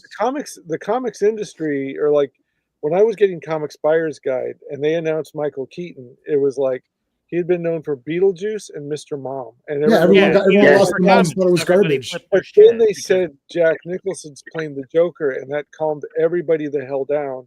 And then they showed that trailer, and then it was like Batmania. Yeah. With that trailer. But as a kid of that time, I didn't know who Jack Nicholson was. So I thought I'd heard the name. Oh yeah, my mom would be like, "Oh, he's a good actor." I was like, "Okay, I don't care because I don't care about the Joker. He's a guy in white makeup. I care about who Batman is." And Batman is Beetlejuice. I'm like, that's weird because I loved Beetlejuice. I watched it 4,000 times, and I was like, that's gonna be Batman. That's kind of stupid. And then when I saw Batman, I thought it was awesome. So that's why I don't really get too worked up. Even when they're like, Ben Affleck will be Batman or George Clooney will, I don't get worked up because I'm like, let me see the movie because I was wrong on Michael Keaton really badly. Right. So I give everybody a shot. I mean, I thought Gal Gadot, I thought, oh man, she's really skinny. She's pretty skinny. Like, I don't know. Like, and I watched the Linda Carter show and she is the real, but I absolutely love both Wonder Woman movies with her. They're my favorite of the Snyderverse movies. So I really liked her. So there you go. But having said that, even Corn Sweater, he turned out to be really good. And I've never seen or heard of that. Did he? Well, he was in Pearl. Let's finish Turtles because I gotta end the stream in like 2-3 minutes. So okay, they kiss here. They play 9.95. I like how she's like, "Will you just kiss me? I've got a report to do." That was good. Yeah. She really got tough because here she complains to her boss saying, "I want a better office. I want more money." Right. So she stands up to him, and then she initiates the kiss. So this is really good for April because strong woman role model. Strong female character. Strong female character alert. Strong female character alert. Runaway. Girl boss, though. She's not a girl boss, no. She's because she's a real character. And we already know Casey Jones is badass. So he doesn't lose credit, right? Like, they did it in a great way. He just killed the Shredder, supposedly. Accidentally. He tried to save the Shredder. If you interpret it one way, he tried to save the Shredder. Comedically, he killed the Shredder. And then I like that he's like, I've always liked Cowabunga. I made a funny. Yeah. And then who memorized the song? Because I did. I memorized the rap. I could do the whole thing, no problem. Go on then. Yeah, right. I don't know if I can do it all right now. Let me Teenage Mutant Ninja on the half shell. They're the heroes for in this day and age. Who could ask for more? The crime wave is high with muggings mysterious. All police and detectives are curious because they can't find the source of this lethally evil force. This is serious. So give me a quarter. I was a witness. Get me a reporter. Call April O'Neil in on this case, and you better hurry up. There's no time to waste. We need help like quick on the double. Have pity on the city, man. It's in trouble. We need heroes like the Lone Ranger when Tonto came pronto when there was danger. He didn't say we'd be there in half an hour because they displayed turtle power to you. All right, then what's the next thing? That was awesome by itself. Well done. If I could listen to it. I could sing with it, but I can't do it off head like you're doing. Can you do the ninja rap though? Well, go Ninja, go Ninja, go. Go, Ninja, go. I don't know if there's much to that song. There's not a lot of lyrics. He starts out with some lyrics and it breaks down. That's like, can you do the lyrics? He to the stops, Animal collaborates, and Batman listens. Yeah. So I gotta ask this because this is very important, especially to someone like in the Americas. I want to know if the Canadians or whoever else would have had it. When I got this on VHS, this was one of the few movies I would never fast forward through the previews because you got the baseball commercial of the kids playing baseball and then going to Pizza Hut afterwards. I would watch it religiously. Then there was a weird movie trailer for some weird dysfunctional family movie that I was like, I want to see this, and I never saw it, and then found out it got renamed after release, and it's not even the same name. But these two trailers are seared into my brain. If I stream Ninja Turtles without a VHS, I go on YouTube and watch those two trailers because you can go YouTube them right now, just so I feel like that it's part of this movie to me. Right. It's but experience. those that know the baseball commercial, and then it ends with them going to Pizza Hut at the end, and it's heartwarming. And I was curious if Canada got that on their VHS. I don't remember because I would have I was like, even when I would rewind in such a way because you could see the timer go back, and I would rewind in such a way that it would stop so I wouldn't have to fast forward the next time. Because I was like, I would never even watch credits. And the one time I left the reason I started watching credits is I left Masters of the Universe on one day. The movie had ended, and we kept on VHS, and I kept letting it play, and then Skeletor came back at the end, and I was absolutely stunned because I'd watched Masters of the Universe 4,000 times. I was like, what? You know how I found it? I saw that because I realized same circumstance, different movie tape. I walked away from a movie that had been playing, and I came back in, and the VCR was rewinding. If it got to the end, our VCR would rewind the tape automatically. So as a kid, I went, well, shit, I don't even need to worry about it. I'm just going to go do something. And I caught the Skeletor scene, and I'm like, this is the greatest thing. And then they do it again, like in Wayne's World. You would catch the you're reading the paper. You're going to tell us when to leave. Shit like Strange that. Brew does it. Strange, is it Ferris Bueller? I think it's one of the first ones. Did. He's like, it's over. Go home. Yeah. Go home. But I just had to ask that because to me it's a core memory. That's part of it. Teenage Mutant Ninja Turtles was watching that trailer right before the movie, and it's got that one of those like wholesome songs of the kid talking about playing the game, and then it ends with a Pizza Hut commercial, which is awesome too because it's Ninja Turtles. If we ever do Monster Squad, I could do the Monster Squad rap as well. I used to listen to that 100 times. All right, guys, we're gonna end it off there. So, John, what's going on? What do you have going on? I quit my job, so I'm going to do a lot of recording this week. So I just haven't figured out what I'm going to do. Okay. So make sure you guys are subbed to actionflix.com. It's also a website, so you can check out the website as well. Oh, I got a couple more interviews that I'm going to post. Okay. I got the guys that did that the Collision Force comic book. I interviewed those guys, so that was pretty fun. So I'm going to be putting that out this week. Cool. Charlie, what you got on the podcast coming up this week? Let's see. This week, Ricky O, the story of Ricky, our episode. Ricky O. Did you? Wow. You watched it. Did you not see that before? I thought I had an idea. I ended up I have not. No. I messaged him. I said, I can't wait for you to. I was more pumped up for Charlie to watch that movie than Charlie was pumped up to watch it because that's a discovery on my own. Yeah, Sean and I just like, story. What's this about?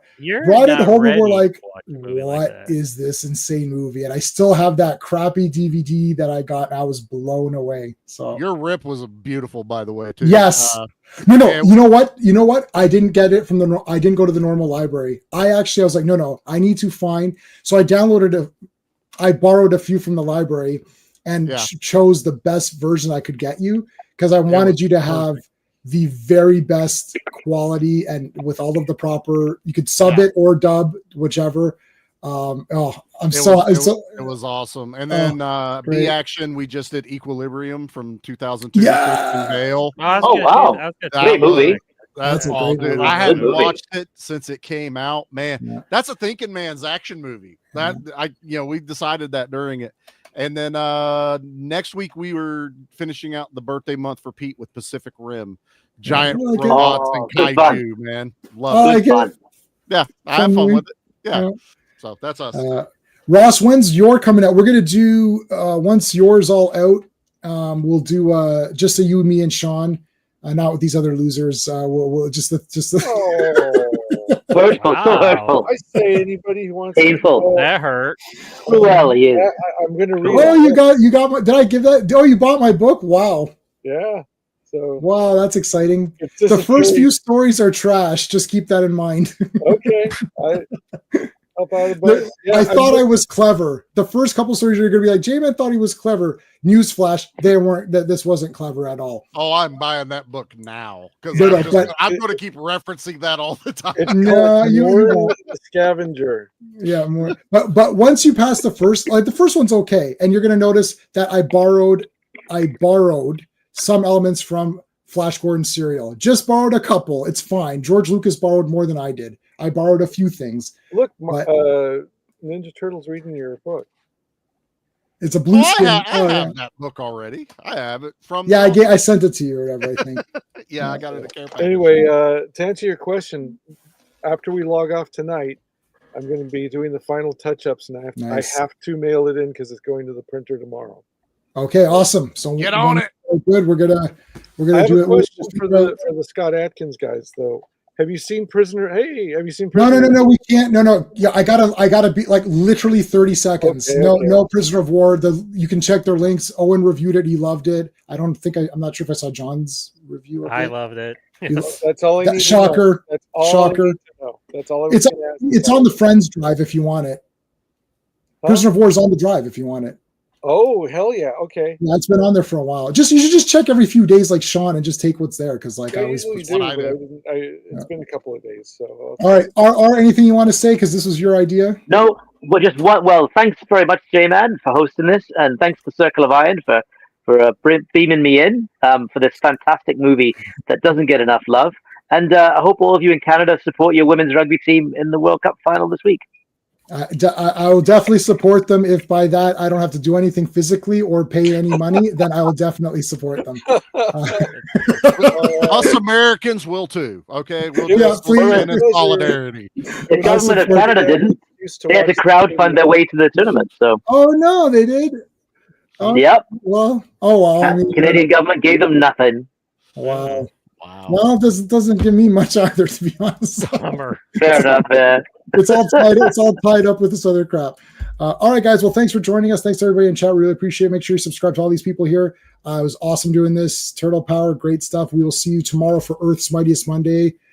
These Avengers issues are badass for tomorrow, so check that out. All right, guys. We'll see you then. Until next. Hey, friends. You've just been listening to J-Man, and he is the smartest person who ever lived. So make sure you like and subscribe.